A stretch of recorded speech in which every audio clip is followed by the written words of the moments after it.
বলতো এই তোর কয় লাখ টাকা লাগবে, তুই এরকম কেন? হ্যাঁ, ও আইসা বলতেছে কিরে তুই কি এরকম কারোর সাথে কিছু করছিস? আমি কই কি করছিস মানে কি? ডাক্তারে মনে হয় মেমোরি কার্ড দিয়ে ভৈরব পাঠাইছিল, তো উনার মেমোরিতে দেখা গেছে যে এরকম একটা ভিডিও আসছে, ওইখানে তুই কোনো ছেলের সাথে কিছু একটা করতেছিস। জি, আমার নাম মোসাম্মদ সোমা আক্তার। সোমা আক্তার, আপনার বয়স কত? 30+। 30+। আপনার গল্পটা আমি সামাজিক যোগাযোগ মাধ্যমে প্রচার করব এবং আপনার চেহারাও দেখা যাবে। সমস্ত কিছু জেনে শুনে আপনি গল্পটা এখানে বলতে এসেছেন, এটা আপনার কোনো আপত্তি নাই?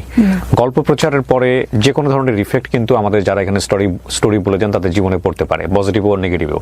এবং আপনি যখন এই যে ডিসক্লেমারটা সাইন করেছেন, লেটার অফ আন্ডারটেকিং যেটাকে আমরা বলি, সেখানে কিন্তু স্পষ্ট করে আপনি সমস্ত কিছু পড়েই তারপরে সাইন করেছেন।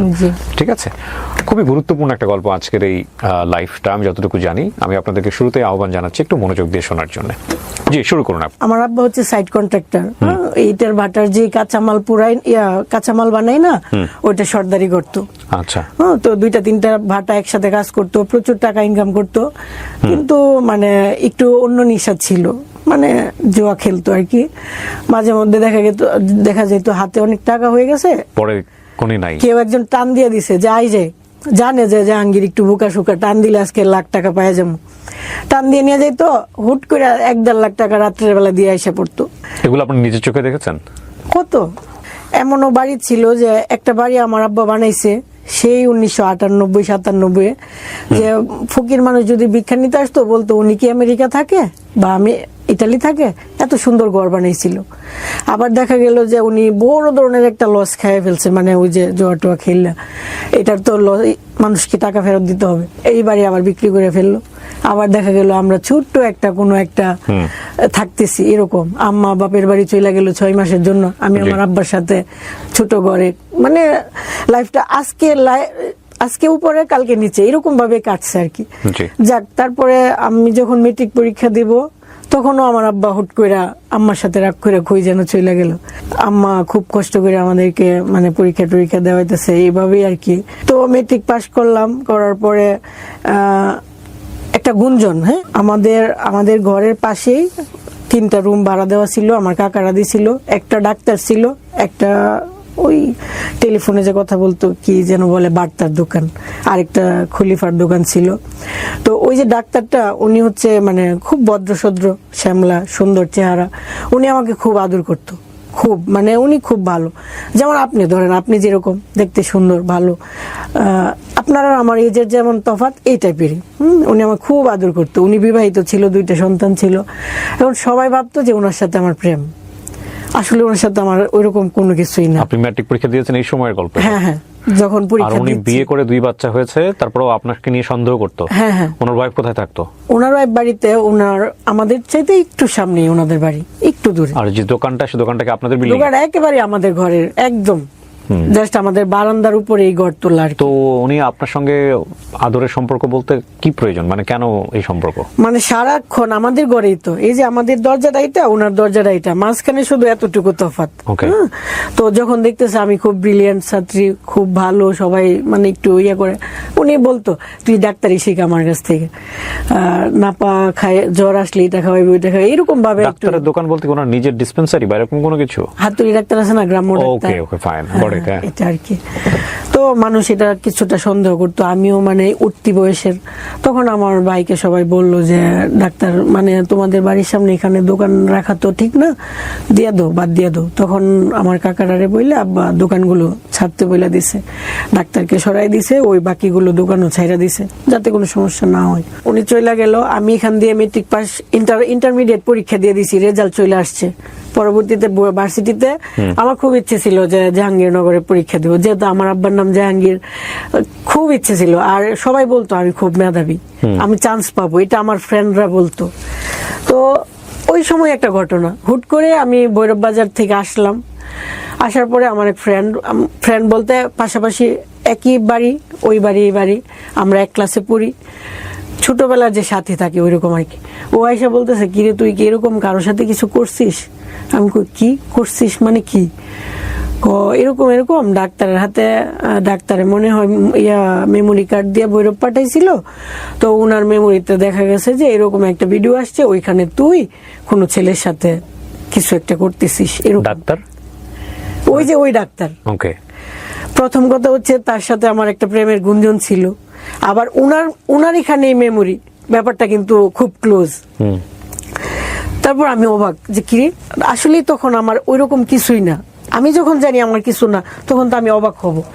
আমি অবাক হলাম, হওয়ার পরে আমি কি তাড়াতাড়ি গেলাম ওই ডাক্তারের কাছে। আমি আপনার কাছে বলে কি আছে দেখান তো। হ্যাঁ, উনি খুব খুশি মনে দেখাইতেছে যে দেখা যাচ্ছে যে আমার মতো চেহারা, সেম আমার মতো চেহারা, কিন্তু আমি হাসলে সুন্দর লাগে না। কত বছর আগের গল্প এটা? এটা 2011। 13 বছর, 14 বছর আগের গল্প। জি। তো 14 বছর আগের ইন্টারনেট বা মেমোরি কার্ড সিস্টেমের জায়গাটা কেমন ছিল এটা কিন্তু আপনাদের একটু রিয়েলাইজ করতে হবে। এখন যেরকম কোনো একটা কিছু ভাইরাল হলে এটার যেরকম ফ্যাক্ট চেকিং একটা ব্যবস্থা থাকে, 11, 12, 13, 14 বছর আগে কিন্তু ওরকম ফ্যাক্ট চেকিং কোনো ব্যবস্থা ছিল না। ঠিক আছে, এটা একটু মাথায় রাখতে হবে। জি। তারপর ওনাকে জিজ্ঞেস করলাম, উনি ভাই করে দিল, এই যে দেখ, হ্যাঁ আমি দেখতেছি চেহারা আমার মতো, কিন্তু আমি হাসলে সুন্দর লাগে না। ওইখানে মেয়েটা হাসতেছে, খুব সুন্দর লাগতেছে। এমনকি ওর কানে একটা রিং টাইপের পরানো ছিল আর গলায় একটা নেকলেস টাইপের, চেন টাইপের আর কি। কিন্তু আমার লাইফে কখনো, এখন আমি মাঝে মধ্যে একটা সুন্দর দুল পরি, লিপস্টিক দিই, তখন একেবারেই না। আমি তো অবাক যে এরকম জুয়েলারি তো আমি কখনো পরি নাই। এটা তো আমি তো বুঝতেছি, আমি অবাক হয়ে গেলাম। মানে ওইখানে এমন কোনো সিনও না যে হয়ে গেছে বা এরকম কিছু না, জাস্ট মনে হচ্ছে মেয়েটা এই যে আমার সামনে ক্যামেরাটা দাঁড় করানো, আমি ক্যামেরায় দাঁড়ানো, আমার শরীরে কোনো কাপড় নেই, আমি এরকম ভাবে আমার শরীরের উপরে হাত দিচ্ছি। ওকে। পেছন থেকে একটা ছেলে এসে জাস্ট আমাকে এভাবে ধরছে। ওই ছেলেটা কি ডাক্তার? না, ওই ছেলের কোনো মুখ নাই, কিছু নাই, জাস্ট মনে হচ্ছে একটা ছেলে পেছন থেকে আসতেছে। হ্যাঁ, তো 1 মিনিট 18 সেকেন্ড, এরপর আর কিছু নাই, এতটুকুই। কিন্তু আমি তো জানতেছি এরকম তো কখনোই কিছু না, মনে হচ্ছে একটা বাথরুম টাইপের ছোট্ট একটা রুম, এরকম কিছু একটা। তো ওই দিন মানে এত কাঁদছি যে বলার বাইরে, যে কি হয়েছে, এটা কি, আসলেই তো আমি এমন কিছু করি নাই। ধরেন আমি আপনার সাথে কিছু করলাম, আমি তো জানবো যে ওই রুমটা কেমন ছিল বা ওই দিন রাত বা দিন কি ছিল। আসলে তো এমন কিছুই হয় নাই, এটা কিভাবে সম্ভব? কিন্তু আমি দেখতেছি চেহারাটা আসলেই আমার মতো। হ্যাঁ, তারপরে আমি আসলাম, আইসা কান্নাকাটি করতেছি। আমার যে বেস্ট ফ্রেন্ড, হ্যাঁ, উনি আবার ওনার বাড়ির সামনে দিয়ে আসতেছি কান্না করে, উনি পেছন আসছে, কি হয়েছে তুই এমনি কান্দাছিস কেন? আন্টি এমন হয়েছে। আমি তো আসলে এরকম, তুমি তো জানো, তুমি সব জানো, এরকম তো কখনোই না। আম্মা আসছে, আম্মারে বললাম, মানে আমি কান্নার জন্য বলতে পারতেছি না। পরে আমার আম্মা কি করছে, আমার আম্মা বুঝে নাই তৎক্ষণাৎ কি করবে, আমার আব্বারে বলছে। বলার পরে আমার আব্বা তো দা বটি নিয়ে গেছে, ডাক্তারের মায়েরা ফেলবো। তখন পুরো এলাকা হাসতেছিল কেন? ডাক্তার হাসতেছিল বলতে উনি বুঝাইতেছে, এই যে দেখ, এখন তো তুই হয়ে গেছিস।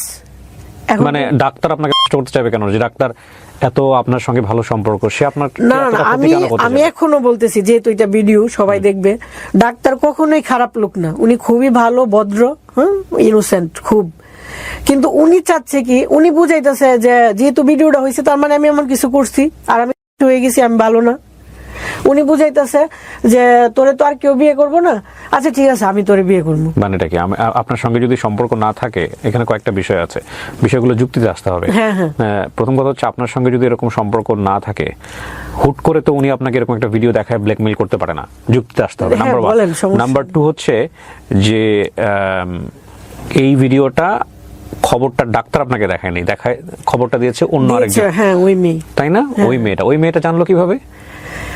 ওই মেয়েটা প্রথমে এসে আমাকে বলছে যে মেমোরিটা আমি দিছিলাম ভৈরবে। মেমোরিটা ওই মেয়ে দিছিল। ওই মেয়েটা ভৈরবে কিভাবে?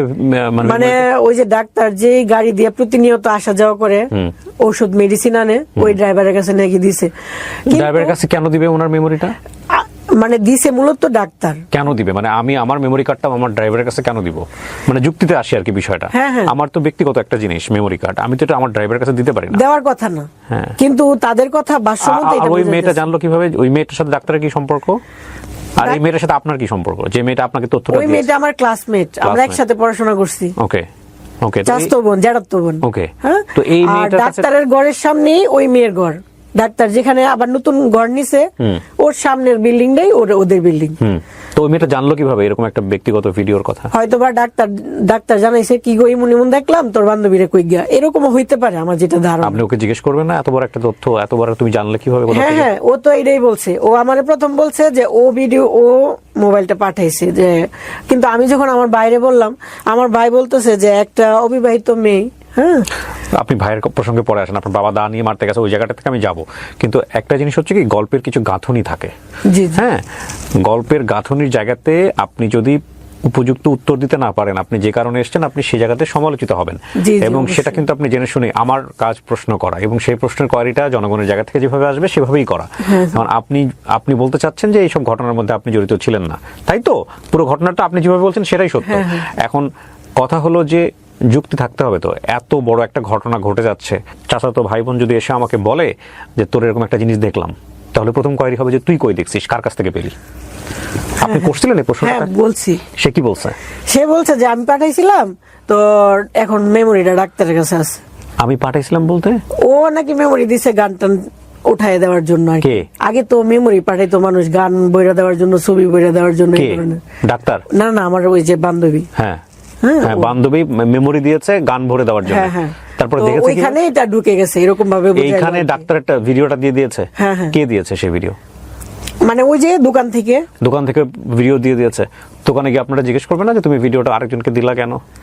এটা মানে একদম মানে অযৌক্তিক বিষয় হয়ে যায় না? যাই হোক, আপনাকে বলছে, তারপরে আপনি ডাক্তারের কাছে দৌড়ে গেলেন। হ্যাঁ, যেহেতু মেমোরিটা ডাক্তারের কাছে আছে, সে বলছে মেমোরিটা ডাক্তারের কাছে, তাই ডাক্তার। আমি বুঝতেছি না আপনি, সরি, আমাকে প্রশ্নটা করতেই হচ্ছে সুমা, মেমোরি কার্ডটা কার? মেমোরি কার্ডটা মূলত ডাক্তারের। মেমোরি কার্ডটা ডাক্তারের। আপনার কাজিন জানলো কিভাবে যে এই ভিডিওটা এখানে আছে? সে বলতেছে ডাক্তার ওরে ডাইকাই না দেখাইছে যে দেখ এরকম এরকম। ডাক্তার তাকে ডেকে এসে দেখাইছে এই ভিডিওটা? জি জি, পরেও আমার কাছে আসছে। আচ্ছা, তো ডাক্তার যদি এই ভিডিওটা তাকে দেখায়, ডাক্তার কেন দেখাইছে? ডাক্তার দেখাইছে যে আমি কলঙ্কিত হব, সবাই জানবে। তো আপনি প্রথমে বললেন যে ডাক্তার তো আপনার সাথে খুবই ভালো সম্পর্ক, ডাক্তার আপনাকে আদর যত্ন করে, স্নেহের চোখে দেখে, তো চোখটা তো এরকম না, তাহলে এখন কেন এরকম করতেছে? এখন এরকম করতেছে মানে আমি তো ডাক্তারকে দুষতেছি না, যে উনি যেহেতু ভালো আমি ওনাকে খারাপ কেন বলবো? হ্যাঁ, এটা তো ভালো কাজ। কিন্তু উনি এমনও হয়েছে যে উনি আমাকে মেট্রিক পরীক্ষার আগে বা পরে হ্যাঁ, উনি আমাকে ওনার বোনের কাছে পাঠাইছিল। হ্যাঁ, ওনার বোন আসছিল আমাকে বিয়ের প্রস্তাব দেওয়ার জন্য। তো আপনাকে তো আপনি বলেন না কেন শুরুতে? বিয়ে পর্যন্ত চলে গেছে, উনি বিবাহিত মানুষ আপনাকে বিয়ে করতে চাচ্ছে, তাহলে লোকজন আশেপাশে, মানে আমার আব্বা গরিব, আমরা গরিব। হ্যাঁ, উনি দুইটা বউ পালতে চাইতেছে, ওনার বউ টাউন থেকে আসছে, ওনাকে তেমন একটা মূল্যায়ন করতেছে না, উনি এটা বুঝাইয়া উনি আমাকে বিয়ের প্রস্তাব দিছিল। মানে আমার ওই ডাক্তারের বোন। পরে আমি হাসতে হাসতে চলে আসছি। মানে গল্পটা এরকম যে ডাক্তার আপনাকে পছন্দ করতো, যেটা আপনি প্রথম পর্যায়ে গোপন করে গেছেন বা বলেন না? না না, ওইরকম পছন্দ না, হয়তোবা উনি চাইছে যে গরিবের মেয়েটা ভালো, দেখি যদি প্রস্তাব দিয়ে দেখি যদি বিয়ে করা যায়, এরকম হয়তো। ঠিক আছে, হ্যাঁ, গল্পের গাঁথনিটা এরকম, যেটা আমাকে অনেক করে বের করতে হয়েছে। ওকে ফাইন, তারপরে কি হলো? আপনার বাবা এটা জানার পরে দা নিয়ে গেছে? হ্যাঁ, পরে সবাই মিললে মানে ডাক্তারকে বাঁচাইছে যাতে কোনো কিছু না হয়, কিন্তু বেশিরভাগ মানুষ আমাদের বিপক্ষে। হ্যাঁ, দেখা গেছে যে এলাকার মানুষই ওই ভিডিওটা ওপেন করে লোককে দেখাইতেছে, এই যে দেখো জাহাঙ্গীরের মেয়ে কি করছে। এখন আমার কথা হচ্ছে, আমি তো তাদের এলাকার মেয়ে, আমি একটা কিছু খারাপ করলেও তো তারা এইভাবে দেখাইতে পারে না, কিন্তু তারাই মানে আমাকে উল্টা আরো খারাপ বানাইতেছে বা আমার বিপক্ষে যাচ্ছে, এরকম আর কি। তারপর এটা নিয়ে মানে আমার পক্ষে যে একটা দরবার বসবে, এলাকায় একটা সালিশ বসার কথা না, ওইরকম কেউ তেমন আগাইতেছে না। যাও একজন আসছে, একজন জ্যাঠাই আমারে জিজ্ঞাসা, ভালো করে কর, সত্যি করে কর, তুই কিছু করছিস কিনা। মানে আমি তখন এরকম ডিপ্রেশনে পড়ে গেছি, আমার আর মানে নিজের এক্সপ্লেন করতে ইচ্ছা হইতেছে না। আমি বলতেছি যে আমি এরকম কিছু করি নাই, আমার আর প্রশ্ন করেন না। একবারে বলছি আমি না তো না, বারবার জিজ্ঞেস করলে আমার এক কথা আর কোনো কিছু বের হবে না।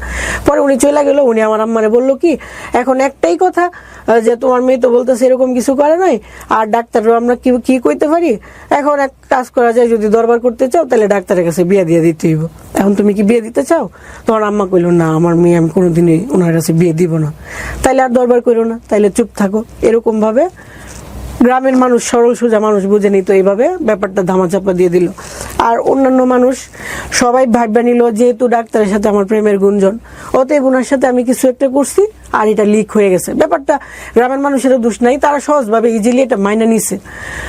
তো তো আমার কাছে কেউ কখনো আসে নাই যে আসলে তুমি এটা করছো, আর আমি কাউকে বলবো যে আসলে আমি এমন করি নাই। সবাই দেখতাম যে আমাকে মানে ঘৃণা করতে লাগলো। আপনি তখন ইন্টারমিডিয়েট পাস করে ফেলছি। কিসে পড়েন তখন আপনি? ইন্টারমিডিয়েট পাশের পরে মাস ওই যে গ্যাপ থাকে না, হ্যাঁ, পরীক্ষা দিয়ে গ্যাপ, রেজাল্ট বের হয়নি। তখন আমি আর পরীক্ষাটা দেই নাই, ভার্সিটি পরীক্ষা দেই নাই, রাগ করে যে আমি আর পড়াশোনা করে কি হবে, বা এমন একটা ভেতরে আসছে আর কি যে আমার লাইফটাই তো শেষ, আর পড়াশোনা করি নাই। পরে সবাই যখন এমনি এমনি বলবে বা আমার মন খারাপ হবে, তখন সবাই বললো যে আচ্ছা তো কয়েকদিন নানি বাড়িতে থাকো। তখন আমি প্রায় মনে হয় 9 মাস বা 1 বছর নানু বাড়িতে ছিলাম, পাশের গ্রামে, খুব দূরে না, যাতে করে মানুষের সামনে বেরোতে না হয়। হ্যাঁ, খারাপ লাগে না, মানুষ এটা সেটা বলবে, কিন্তু ওই যে একটা দরবার হলো না, আমি নিজেকে প্রুভ করতে পারলাম না, সবাই ভেবে নিল এটা সত্যই। আমি হাতে গোনা কয়েকজন মানুষ পেলাম যারা আমার সাপোর্ট করছে, যারা আমাকে রাস্তায় দেখা হইলে কিরে এরকম তো তুই না, এটা তো হওয়ার কথা। হাসাহাসি করতো লোকজন দেখলে আপনাকে দূর থেকে, মনে হচ্ছে হাসাহাসি করতো? আরে কত হাসাহাসি করতো, মানে রাস্তা দিয়ে বের হইতাম, মানুষ এভাবে তাকায় থাকতো, মানে ওনার তাকানোটা দেখলে মনে হতো যে আমি, মানে সবার মোবাইলে হচ্ছে হলো এগুলো ঘুরে বেড়াচ্ছে।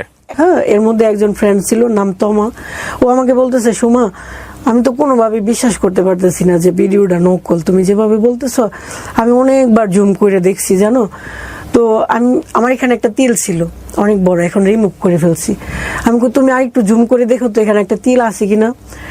তো ও বলতেছে আচ্ছা ওইটা তো খেয়াল করি নাই, আচ্ছা দেখ মনে। আমি বলি আচ্ছা দেখার সময় তো পরে পাও কি না পাও, তুমি এক কাজ করো। তখন ওর সাথে যখন কথা বলতেছি পেছনে একটা স্টুডিও, আমি বলতেছি তুমি আমার এত কাছের, হ্যাঁ আমি একটা অন্যায় করলেও তো তোমার কাছে গোপনে বলতে পারি যে হ্যাঁ ওর সাথে অনেক কিছু হয়েছে, ফ্রেন্ডের সাথে বলা তো খুব মানে কষ্ট কিছু না, তো তুমি আমাকে অবিশ্বাস করতেছো জানো, খুব কষ্ট লাগতেছে, চলো আমি স্টুডিওতে যাই, হ্যাঁ আমি তোমাকে একটা জিনিস দেখাইতে চাই। তখন স্টুডিওতে তো আলাদা রুম থাকে যেখানে মানুষ কাপড় চোপড় চেঞ্জ করে, ওইখানে গিয়ে আমি উপর করলাম, মানে ওই ফ্রেন্ডের, আপনার ফ্রেন্ডকে বোঝানো যে মেয়ে ফ্রেন্ড। আমি তখন মানে হয়তো একটু খারাপ লাগছে যে আমার এত কাছের ফ্রেন্ডকেও আমার শরীরটা দেখাইতে হইতেছে, মানে বোঝানোর জন্য যে না দেখো মিল নাই, তফাৎটা তুমি দেখো। ওকে, তখন আমি ওরে বললাম তুমি এখন বলো তোমার বিশ্বাস হয়েছে কি না। তখন আমার ফ্রেন্ড বলছে কি বলো, আকাশ আর পাতাল, আকাশ পাতাল ব্যবধান, ওইটা কি আর এটা কি, আমি কি দেখলাম। আর তোমারে জানো তোমার আমাদের এলাকার সবাই বলতেছে, সবাই কইতো সুমা কত ভালো মেয়ে, সুমা কত ভালো মেয়ে, আর আজকে দিয়ে একেবারে লিক। এটা সম্ভবত একটা ছবির কথা মনে পড়ে গেল রিসেন্টলি আমার, ইউটিউবার সম্ভবত ছবিটার নাম, এটা চরকিতে আছে, আপনারা দেখে নিন। শেষ পর্যন্ত এই ভিডিওটা যে তার না এটা প্রমাণ করার জন্য সে পরনের কাপড় খুলে দেখায়। এখানে অভিনয় করেছিল বিখ্যাত একজন সিঙ্গার, কে রাইট নাও নাম মনে করতে, এটা আদনান আল রাজীবের ছবি সম্ভবত, ইউটিউবার, যদি সুযোগ হয় আপনারা দেখে নিন। হ্যাঁ, এখানে আফ্রিদি অভিনয় করেছে, আরো ওই যে রিসেন্টলি খুব ভালো করছে গানে, আমার নাম মনে রাখতে খুব সমস্যা হয়, খালিদ হাসান মিলুর ছেলে, না জেফার না, খালিদ হাসান, প্রীতম অভিনয় করেছে আমি যদি ভুল না করে থাকি। সো এই যে এই ইউটিউবার ছবিটা আপনারা দেখিয়ে নিন, লাস্টের সিনে গিয়ে উনি যে এটা না এটা প্রমাণ করার জন্য নিচের শরীরের কাপড় খুলে দেখায় দেয় লাইভে যে দেখ এটা আমি না।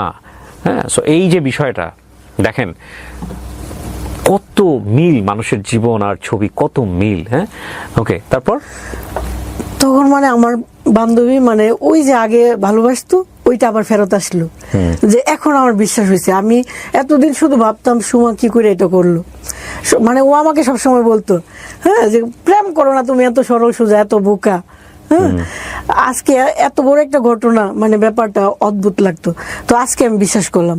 ও তারপর থেকে যেন ওর সাথে মনের মিলটা আরো বাড়লো। হ্যাঁ, ও ফাইনালি বিশ্বাস করলো, কিন্তু ভেতরে ভেতরে একটা কষ্ট রয়ে গেল যে আমি না একটা ফ্রেন্ডকে দেখাইছি, আমি পুরো এলাকার মানুষকে কি দেখাইতে পারছি, ভেরি ইম্পর্টেন্ট, ভেতরে রয়ে গেল কথাটা। আমার খুব ইচ্ছে হইতো একটা দরবার বসতো, আমি ওইখানে আগুন থাকতো, আমি আগুনে দাঁড়াইতাম, বলতাম এই যে আমার সতীত্ব তোমরা প্রমাণ করো বা কিছু করো, কিন্তু আমার পাশে কেউ দাঁড়ায় নাই। এরকম হয়েছে, হওয়ার পরে আমি এই যে নানু বাড়িতে আসা যাওয়া করতাম, থাকতাম, এর মাঝখানে আবার ডেস্টিনি, হ্যাঁ D2K যেটা, একজনে আয়সা অফার করলো যে দেখো তোমার লাইফটা তো এরকম হয়ে গেছে, বাসায় বসে থাকো, চলো এটা করো। লেখাপড়া তখন একদম অফ করে দিয়েছেন? হ্যাঁ, এই ঘটনার পরে লেখাপড়া অফ হয়ে গেল। হ্যাঁ, আমি আর করি নাই, ইচ্ছা করেই করি নাই। পরে D2K তে জয়েন করলাম, করার পরে D2K তে জয়েন করলে কিন্তু এখানে যেতে হয়। D2K কি? ডেস্টিনি 2000 লিমিটেড, যেটা MLM কোম্পানি। এখানে ওখানে যাইতে হয়। তো কাজের প্রয়োজনে অনেকদিন পর নিজের এলাকায় ঢুকলাম। এলাকায় তো আসি না, খারাপ লাগে। নানুর বাড়িতে থাকতেন? হ্যাঁ হ্যাঁ, লোকে এইভাবে তাকায় থাকে। যেদিন প্রথম ঢুকছি এলাকায়, আমার সাথে কেউ কথা বলে না তেমন একটা, যারা আগে খুব ভালোবাসতো তারাও না। তো আমাদের ইব্রাহিমপুর বাজার আছে, ওই বাজারে একটা ডাক্তার আছে, চপল ডাক্তার। হ্যাঁ, চপল ডাক্তার না হঠাৎ করে আমার বলতেছে, কি গো বোন, কেমন আছো তুমি, ভালো আছো? মানে ওই দিন না, সত্যি কথা, মানে আমার ইচ্ছে হয়েছিল যে নতুন করে বাচ্চার যে কেউ আমাকে ভালোবাসছে, মানে এত খুশি হয়েছি আমি বলার বাইরে, যে আমাকে সবাই ঘৃণা করতেছে আর উনি আমাকে যে ডাক দিচ্ছে, আমি এত খুশি হয়েছি যে বলার মতো না। এরপরে আস্তে আস্তে নিজের এলাকায় আসলাম, কে কি বললো দেখলাম না, মানুষ হাসাহাসি করতেছে, মাঝে মধ্যে ডায়েরিতে লিখতাম। এমন হয়তো আমি হাঁটতেছি, লোকটা আরেকজনের সাথে কথা বলতেছে, কথার ফাঁকে বলতেছে, কিরে রুবিন, আয় দেখে যা, 12 বেটা পাইছে। আশ্চর্য হয়ে গেলাম, মানে কি বলতেছে 12 বেটা, সে তো বহুত কথা। একটা মানুষের সাথে প্রেম করা এক ব্যাপার, আর 12 বেটার কত বড় কথা। আমি আকাশের দিকে তাকাই থাকতাম, পানিগুলো পড়তে দিতাম না, মানে আমি খুব কান্না কম করার চেষ্টা করতাম। মানে এমনও হইতো যে আমি যাদের বাড়িতে যাই পড়াশোনা করতাম, যে সেও ক্লাসমেট আমিও ক্লাসমেট, একসাথে পড়তাম, 2-3টা বাড়ি পার হইলি তাদের বাড়ি, ওর বাড়িতে যাই পড়তাম। ওর বাড়িতে যখন 1 বছর পরে গেলাম, পাশে ওর বাড়ির আশেপাশের মেয়েরা কিন্তু আমাকে চিনে, যে এটা সানজিদার বান্ধবী। ওই মেয়েটা দেখে আমাকে এমন ভাবে হাসতেছে, মানে বাংলার সানি লিওন আসছে, হাসতেছে, হাসি দেখে আমার মানে আর হাঁটতে ইচ্ছে হইতেছে না। মানে যে মানুষটা আগে আসলে বলতো ভালো আছেন, কি করেন, সে এখন এমন ভাবে হাসতেছে। তারপরে আমি রাস্তা দিয়ে গেলে অনেকে বলতো, তোমার ফোন নাম্বারটা দেও তো। কোনো কথা নেই, বার্তা নেই, ডিরেক্ট আমি ইচ্ছে করে দিছি। কেন দিছি? কারণ ভিতরে কিছু কথা জমা থাকুক, সে কি বলতে চায় আমি দেখি। আমার আব্বার চাইতে হয়তো 5 বছরের বড়, জ্যাঠা লাগে আশপাশ এলাকার। ফোন দিছে, হ্যাঁ জ্যাঠা, নাম্বার নিছিলেন কেন, কি বলবেন? আসো না একদিন রাত্রে আমাদের বাসায়। আপনাদের বাসায় রাত্রে কেন, কি বলেন এগুলো? বুঝো না, কখনোই কাউরে গালাগালি করি নাই। আর ভাবতাম কি, আমি যদি নেক্সট টাইম আরো খুব ভালোভাবে চলাফেরা করি, তাহলে একটা সময় মানুষ ভাববে যে না, মেয়েটা তো আগেও দেখতাম ভালো, এখনো ভালো, তার মানে যে ঘটনাটা ঘটছে এটার জন্য ও হয়তো বা দায়ী না। কিন্তু এর মধ্যে আবার এটাও হয়েছে, খুবই ইচ্ছে হয়েছে যে আমি খারাপ হয়ে যাই, মানুষের কথা সহ্য হইতেছে না। তখন মনে হইতেছে ভালো হয়েও তো আমি খারাপ শুনতেছি, তাহলে আমি খারাপ হয়েই শুনি। মাঝে মধ্যে এমন হইতো, আবার মাথা ঠান্ডা হয়ে যেত। তখন আমার ছোট মামি আমাকে একটা ব্রাক স্কুলে টিচারে নিয়ে দিল আর কি। 5 মাস করার পরে আমার বিয়ে ঠিক হইলো। ওই ঘটনার 3 বছর পরে আমার বিয়ে হয়েছে সাতক্ষীরা ডিস্ট্রিক্ট। এখন কথা আসতে পারে যে এত দূরে কেন বিয়ে হইলো। উনি হচ্ছে এই এলাকাতেই, আমাদের নরসিংদী ডিস্ট্রিক্টেতে আগুন মিস্ত্রির সর্দার। আমার আব্বা হচ্ছে ইট কাঁচা বানাই লেবার দিয়ে, আর উনি হচ্ছে লেবার দিয়ে এটা পুরাই। হ্যাঁ, তো আমার আব্বা ওনাকে 2-3টা কাজ নিয়ে দিছে, ভালো সূত্রে পরিচয়। হ্যাঁ, যেদিন বিয়ে হয়েছে এদিনই আমাদের এলাকার মানুষ ওর নাম্বার নিয়ে এগুলো বলছে, কিন্তু ও আমাকে এগুলো বলে নাই।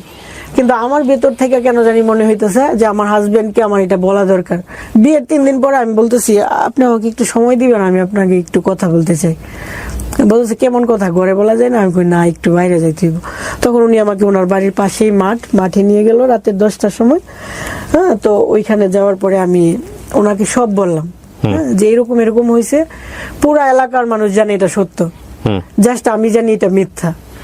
তো আপনি কি মনে করেন আমি জানি না, তো এরকম হয়েছে। আপনার যদি মনে হয় যে তোমাকে নিয়ে সংসার করা যায় না, আমি কোনো কাবিনের টাকা টুকা কিছুই নেব না, কিছুই না, আমি চলে যেতে বাধ্য। কিন্তু আমি কারো উপরে বোঝা হয়ে গেলাম, সে আমাকে রাখতে চাচ্ছে না, ওরকম ভাবে থাকবো না। হ্যাঁ, তখন উনি বললো, আচ্ছা ঠিক আছে, শুনছি। এগুলো কিন্তু বিয়ের দিনই আমার কানে আসছে, সবই বলছে। এমনও বলছে যে তোমাকে যদি বিদায় করে দেয় তাহলে বাড়িতে গরু জবাই করে খাওয়াইবো। এরপরে ওনার হয়তো বা মনে হয়েছে যে হ্যাঁ, সত্য বা মিথ্যা জানি না, তবে ওকে একটু যাচাই করা দরকার। তো উনি আমাকে একটা অ্যান্ড্রয়েড ফোন কিনে দিছে। ফোনের মধ্যে হয়তোবা উনি রেকর্ডিং চালু করে রাখছে যে আমি গোপনে কারোর সাথে কথা টথা বলি কিনা, এই ধরনের, আর আমার চলাফেরাটা কেমন। এই 4 মাসের ভিতরে তুমি তোমার আম্মা আর বোনের সাথে বাদে কারোর সাথে কথা বলো নাই। আর তুমি তুমি যে ইন্টারমিডিয়েট পাস বা তোমাদের ভালো ফ্যামিলি, এটা আমাদের এলাকায় কখনোই এরকম গর্ব করে চলো নাই। খুব সাধারণ চলাফেরা, কখনো দেখি না একটু নতুন বউ সাজুগুজু করতে, বা একেবারে ন্যাচারাল। আমি মন থেকে বিশ্বাস করি যে তুমি এটা কখনোই করো নাই। তো উনি এই ব্যাপারে কোনো দিন আমাকে একটা বাজে কথা বলে নাই, মন্তব্য করে নাই, এটা আসেই নাই কোনোদিন কথা। আমি আবার ওনাকে বলছি যে আমি একটা প্রমাণ আপনাকে দেব, শুধু যে মুখ দিয়ে বলছি তা না, কিন্তু প্রমাণটা সময় আসলে আমি আপনাকে দেব। পরে মেয়ে হয়েছে, মেয়ে হওয়ার 16 দিন পরে আমি বাসায় গেছি ওর সাথে। 16 দিন পর্যন্ত বাবার বাড়ি ছিলাম, 16 দিন পরে বাসায় গেছি। তখন ওরে আমি বললাম যে দেখো, আমি একদিন বলছিলাম না যে তোমাকে প্রমাণ দিব, ওই যে একটা সময় আসলেই প্রমাণ দিব, আজকে ওই সময়টা আসছে, তো তুমি বর্ষ আসতেছি। তখন আমি উজু টুজু করে আসলাম, একটা কোরআন শরীফ নিয়ে আসলাম, আর আমার মেয়ের সামনে একটা মায়ের কাছে একটা বাচ্চার চাইতে বড় তো আর কিছু হইতে পারে না।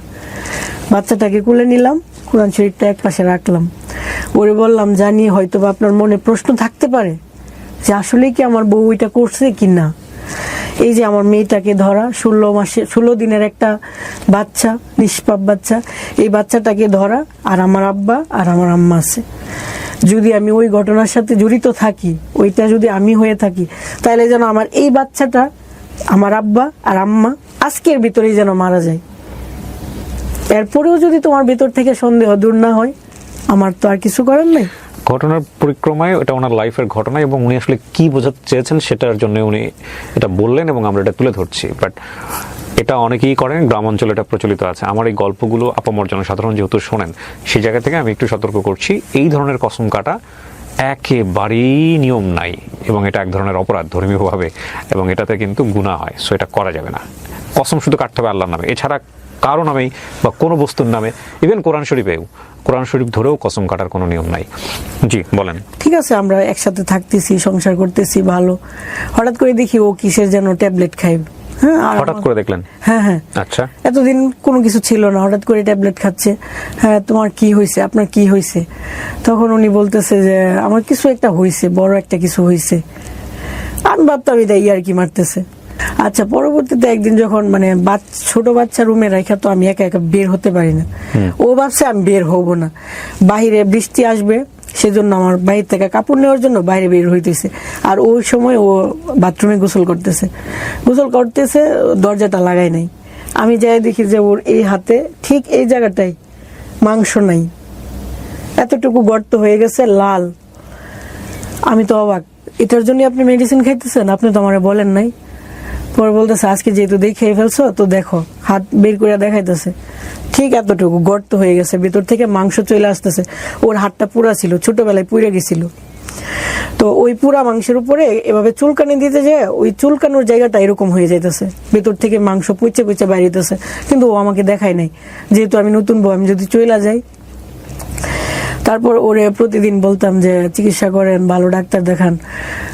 ও হচ্ছে ওর আব্বা আম্মার কথা শুনতো, আর ওর আব্বা আম্মা হচ্ছে গ্রাম্য মানুষ, তো ডাক্তার বিশ্বাস করতো না, বা ডাক্তারের কাছে যায় টাকা পয়সা দেওয়া, এগুলো বিশ্বাস, শুধু তেল পড়া, কালি পড়া, এই পড়া সেই পড়া। নরসিংদী থেকে সাতক্ষীরায় যাইতো, ডিরেক্ট গাড়ি, মামুন গাড়ি দিয়ে যাইতো, আসা যাওয়া 2200 টাকা, শুধু গাড়ির ভাড়াই 2200। ওইখান থেকে নামার পরে যে আরো সিএনজি ভাড়াটা, এগুলো মিলায় 2500 টাকার উপরে তার গাড়ি ভাড়া। ওইটা খরচ করে সে একটা কালি পরা আনতে যাইতো, একটা ডাবের পানি পরা আনতে যাইতো, আইনা এখানে লাগাইতো। তো আমি প্রতিদিন বলতাম, আরে কি অবস্থা, আপনি বুঝেন না, মানুষ এলাকা থেকে ঢাকায় এসে চিকিৎসা করার জন্য, আর আপনি ঢাকাটাকে ওভারকাম করে আবার সাতক্ষীরা যেতেছেন, আপনি তো অবাক, আপনি তো নিজের লাইফটা নষ্ট করে ফেলতেছেন। কিন্তু ও একবার বুঝে, আবার বুঝে না, ওর আম্মা যা বলে, আব্বা যা বলে তাই। তো এই করতে করতে এই যে এতটুকু থেকে ঘাটা আস্তে আস্তে আস্তে আস্তে এত বড় হয়ে যাচ্ছে, হাত পৌঁছে যেতেছে, ঘুম থেকে উঠেই দেখি 1 ইঞ্চি বাইরে যেতেছে, 4-5 দিন, পরের দিন আরো 1 ইঞ্চি, এরকম। কিন্তু ওরে কোনোভাবে বুঝাইতে পারি না, যাক অনেক কিছু বুঝে ডাক্তারের কাছে নিলাম। তখন ডাক্তার বললো যে আরে তোমার তো অনেক সমস্যা, তুমি তো কয়দিন পরে ক্যান্সার হয়ে যাবে, তুমি কেন চিকিৎসা করতেছো না? বুঝাই টুজাই দিল যে তোমার হাঁটু থেকে মাংস না এখানে লাগাই দিব, তুমি ঢাকা সমরিতাতে আসো, এরকম। বলার পরেও আবার ওই মার কথা, আবার ওই বনাতি চিকিৎসা, এটা সেটা করতে করতে একটা পর্যায়ে ওর হাত পুরোটা এখান থেকে নিয়ে এতটুকু পুরো হাত মনে হচ্ছে যে ভিতরে পোকা হয়ে যাচ্ছে, এরকম একটা অবস্থা। যখন একেবারে ও ক্যান্সারের পর্যায়ে চলে আসছে, এমন জ্বর আসছে যে ডাক্তার আনার পরে ডাক্তার বলতেছে আরে কি বলেন, এই রুগী আমরা ধরবো, তাড়াতাড়ি ঢাকা নিয়ে যান। পরে অ্যাম্বুলেন্স নিয়ে ভোরবেলা ঢাকা গেলাম মহাখালী ক্যান্সার হাসপাতালে। পরে ডাক্তার দেখে বলতেছে আর এটা তো অলরেডি ক্যান্সার হয়ে গেছে, আমরা টেস্ট না করেও বলতে পারি। এরকম একটা রোগী নিয়ে আসছো কেন, তুমি তো শিক্ষিত মনে হচ্ছে, তোমাকে দেখে চালাক মনে হচ্ছে। তো আমি বললাম যে এরকম এরকম, আমার কথা আসলে কোনো কিছু শুনে না। যাক, পরে ওনারা ট্রিটমেন্ট করলো, মানে ভর্তির জন্য ওনারা অনেক করলো যে এরকম একটা রোগী ওয়েট করানো যাবে না, তোমাকে যেভাবে হোক আমি একটা সিটের ব্যবস্থা করে দিচ্ছি। ওই ডাক্তারের বাড়ি আবার নরসিংদী ডিস্ট্রিক্ট, সেজন্য উনি আমার প্রতি আরেকটু হয়তো বা সদয় হয়েছে। তো খুব তাড়াতাড়ি সিট পেয়ে গেছি। সিট পাওয়ার পরেও 2 দিন পরে উনি আবার বাড়ির থেকে ফোন দিছে, বাবা ডাক্তার দেখাইস না, ডাক্তার দেখাইলে কিন্তু মানুষ বাঁচে না। আবার উনি আমার বলতেছে অ্যাম্বুলেন্স ভাড়া করো, আমি বাড়ি চলে যাবো। পুরা হাতের মাংসগুলো কেটে ফেলে এখান থেকে চামড়াই না এখানে লাগাইছে, শুধু হাড্ডিটা ছিল। তারপরে বললো তাড়াতাড়ি মাছ মাংস খাওয়ানোর জন্য। অনেক খাওয়ানোর পরে এখানে সুন্দর হয়ে গেছে হাতটা। তখন ও এত খুশি, আমাকে বলতেছে, ধন্যবাদ দিতেছে যে তোমার কথাটা যদি আগে শুনতাম তাহলে এরকম হইতো, কষ্ট পেতাম না। হ্যাঁ। পরে 15 দিন পরে এখান থেকে আবার ফুসকায়, যে ফুসকা পড়ে না, তেল তেল পড়লে যেরকম এরকম হয়ে যায়। ডাক্তারকে ফোন দিলাম, ডাক্তার বলতেছে হ্যাঁ আমরা যা মাইন্ড করছি তাই হয়েছে, আচ্ছা তুমি আবার নিয়ে আসো। আবার আসলাম, আবার চেকিং, আবার টেস্ট, এই করতে করতে আবার অপারেশন। এভাবে 6 বার অপারেশন হয়েছে, 5 বার হয়েছে। 6 বারের মাথাতে ওনারা দেখলো যে আর সম্ভব না, লাস্ট ওনার হাতটা কেটে ফেলতে হবে। পরে একবারে গুড়ার থেকে হাত জয়েন্ট থেকে খুলে ফেলছে 6 বারের অপারেশনের মাথায়। এর ভিতরে শুধু হাসপাতালে আসা যাওয়া, হ্যাঁ, হাত কাটা হাসবেন্ড নিয়ে চলতেছি ফিরতেছি। ওর সাথে আমি যতটুকু ভালো আচরণ, ও আমাকে একবারই বলছিল আমি হাতটা তখনই কাটবো যদি তুমি আমাকে ওয়াদা করো যে তুমি আমাকে ছেড়ে যাবা না। তো আমি বলছি না, আমি কখনোই যাব না। তো আমি ওর সাথে ভালোভাবে থাকতেছি ফিরতেছি। আবার দেখলাম যে 9 মাস পরে আবার ওই যে ফুসকা পড়তেছে এখানে, সেলাই জায়গার ভিতরে ফুসকা। আবার ডাক্তারকে ফোন দিলাম, বলতেছে আসো তাড়াতাড়ি। আবার আসলাম, ওনারা দেখলো যে খুবই অবস্থা খারাপ। এখানে হ্যাঁ, এখানে যে একটা হাড্ডি, এই হাড্ডিটা লাস্ট বলছে যে এই হাড্ডিটা কেটে ফেলি। 7 বারের মাথায় এই হাড্ডি কেটে ফেললো। ওইটা ছিল ওর সব থেকে বড় অপারেশন। মানে হাড্ডিটা যখন কেটে ফেলছে মনে হয় এত ব্যথা পাইছে বা এত কষ্ট পাইছে সহ্য করার মতো। ও ওটি করানোর পরে একটা রুমে নেওয়া হয়, পোস্ট অপারেটিভ সম্ভবত রুমটা। ওইখানে ও অজ্ঞান অবস্থায় আমার নাম ধরে ডাকতেছে। আমার নাম হচ্ছে ডাকনাম আখিমণি। ও সারাক্ষণ আখিমণি বলে ডাকতো, ঘুমের মধ্যে বলতেছে আখিমণি আখিমণি এভাবে ডাকতেছে। তো আমি তো অনেক বছর যাবত হাসপাতালে আসি, সব নার্সরা আমাকে দেখে চিনে। তো নার্স বলতেছে দেখছেন, এটাই পাওয়া আপনার জীবনে যে আপনার হাজবেন্ড আপনাকে এইভাবে ডাকতেছে। হ্যাঁ। যাওয়ার পরে বললাম কি হয়েছে, বলতেছে জানো আমার খুব ব্যথা করতেছে, আমি আর সহ্য করতে পারতেছি না। মানে নিজেকে এত অসহায় মনে হইতো। অপারেশনের সময় শুধু আমি একা, কেউ নাই। অথচ অন্যান্য রোগীরা যাদের বয়স 60-70, ওদের জন্য 10টা-5টা মানুষ দাঁড়ানো আছে। আর ওর বয়স 30 বয়সের একটা হ্যান্ডসাম যুবক ছেলে, খুবই সুন্দর চেহারা, ওর জন্য পাশে কেউ নাই, আমি একা। মানে খুব অসহায় মনে হইতো, যে মানে বলার মতো না। এই করতে করতে এভাবে গেল। এটা কাটার পরে তো আর কিছু কাটার নেই। পরবর্তীতে আস্তে আস্তে এই যে শরীরের অংশটা বাম পাশ, এই বাম পাশ এতটুকু অবধি, হাঁটু অবধি পচতে শুরু করলো। ওর ভিতরে যে হাড়গুলো দেখা যাচ্ছে। বাচ্চার বয়স কত তখন? আমার মেয়ের বয়স তখন 5 বছর। বাড়িতে নিয়ে গেলাম, ওইখানে মানে শাশুড়ি মানে প্রচুর গালাগালি। মানে ওনারা ভাবতেছে আমি হয়তো সম্পত্তির জন্য বসে রয়েছি, নাইলে আমি কেন বসলাম, অন্যান্য বউরা তো চলে যায়। কিন্তু আমার হাজবেন্ড তো একবারই বলছে যে আমাকে যতক্ষণ না তুমি সাদা কাফনে না দেখবা ততক্ষণ যাইবা না। আর আমিও যাব না, আমি ওইরকম না। তো ছিলাম ততদিন। ওই এলাকার মানুষ আমাকে খুব ভালোবাসতো।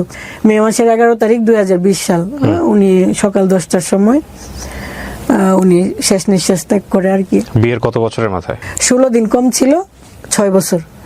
মানে মে মাসের 26 তারিখ আমাদের বিবাহ বার্ষিকী, মে মাসের 11 তারিখে উনি মারা তার মানে গেছে। তো আপনার বাচ্চা বুঝতো বাবা এরকম চলে যাচ্ছে বা এরকম? ছোট মানুষ এত বেশি বুঝে না। বুঝতো না। তখন সবাই বলতেছে তোমার আব্বার অসুখ, হ্যাঁ হয়তো বুঝতেছে অসুখ, কিন্তু মেয়ের বয়স কত এখন? এখন বড় হওয়ার পরে কিন্তু ওরে এগুলো কিছুই মনে নাই। বয়স কত এখন? 10 বছর। 10 বছর, জি। তারপরে তো উনি চলে যাওয়ার পরে 3 দিন কোন রকম ওইখানে কাটাইলাম, তারপরে 4 দিনের মাথায় আমি চলে আসলাম বাচ্চাকে নিয়ে। হ্যাঁ, বাচ্চাকে নিয়ে চলে আসলাম। ও যখন অসুস্থ ছিল তখনই মনে হইতো যে ক্যান্সার রোগীদের তো আসলে বাঁচার কোনো ইয়ে নাই, আমাকে তো একটা কিছু করতে হবে, কি করব। তো আমি যখন আগে মেহেদি টেহেদি দিতাম মানুষের হাতে, সবাই বলতো তুমি পার্লারে কাজ করো, খুব সুন্দর মেহেদি দিতে পারো, পার্লারে কাজ করলে হয়তো ভালো করতে পারবো। সেলাই কাজও খুব ভালো পারি, সুন্দর সুন্দর জামা বানাই। তখন ভাবলাম যে সেলাই কাজের পাশাপাশি যদি আমি অল্প পার্লারের কাজটা শিখি তাহলে হয়তো ঘরে বসে আমার কিছু একটা ইনকাম হবে। তখন ওরে রাইখাই ওর কাছ থেকে অনুমতি নিয়ে প্রতিদিন বিকালে একটু যাইতাম পার্লারের কাজ শিখতে। হ্যাঁ, ভৈরবে যেহেতু থাকতাম, ভৈরবে পার্লারে যাইতাম, এভাবে শিখছিলাম। তো ওরে যখন ওই যে ও চলে যাওয়ার পরে বাড়িতে চলে আসছি, আসার পরে তো আবার ফ্রি, হ্যাঁ কি করব, তখন আবার ওই পার্লারে গেলাম। যাওয়ার পরে বাকি যতটুকু শিখার ছিল এক মাসে অতটুকু শিখলাম। শিখার পরে মনে হলো যে একটা পার্লার দিই। মানে আমার কাজ 2-1 জনে দেখছে বাড়িতে, সবাই বলতেছে আরে তুমি ঘরে কাজ করার মতো না, তোমার কাজ তো অনেক সুন্দর, তাহলে বাইরে দেও। তখন চিন্তা করলাম আচ্ছা ঠিক আছে। তখন গ্রামও না শহরও না, এরকম একটা জায়গায় উঠি বাস স্ট্যান্ড, ওইখানে জায়গা চয়েস করে ওইখানে পার্লার দিলাম। কত টাকা ইনভেস্ট করলেন? বেশি না, 1,20,000 টাকা। ওকে। তো দেওয়ার পরে আমি কখনো ওইরকম পার্লারে কোনোদিন যাই নাই, বা পার্লারে মানুষদেরকে মানুষ খারাপ ভাবে বা ভালোভাবে এগুলো সম্পর্কে কোনো ধারণা নাই। যখন পার্লার দিলাম তখন আবার একটা নতুন অভিজ্ঞতা।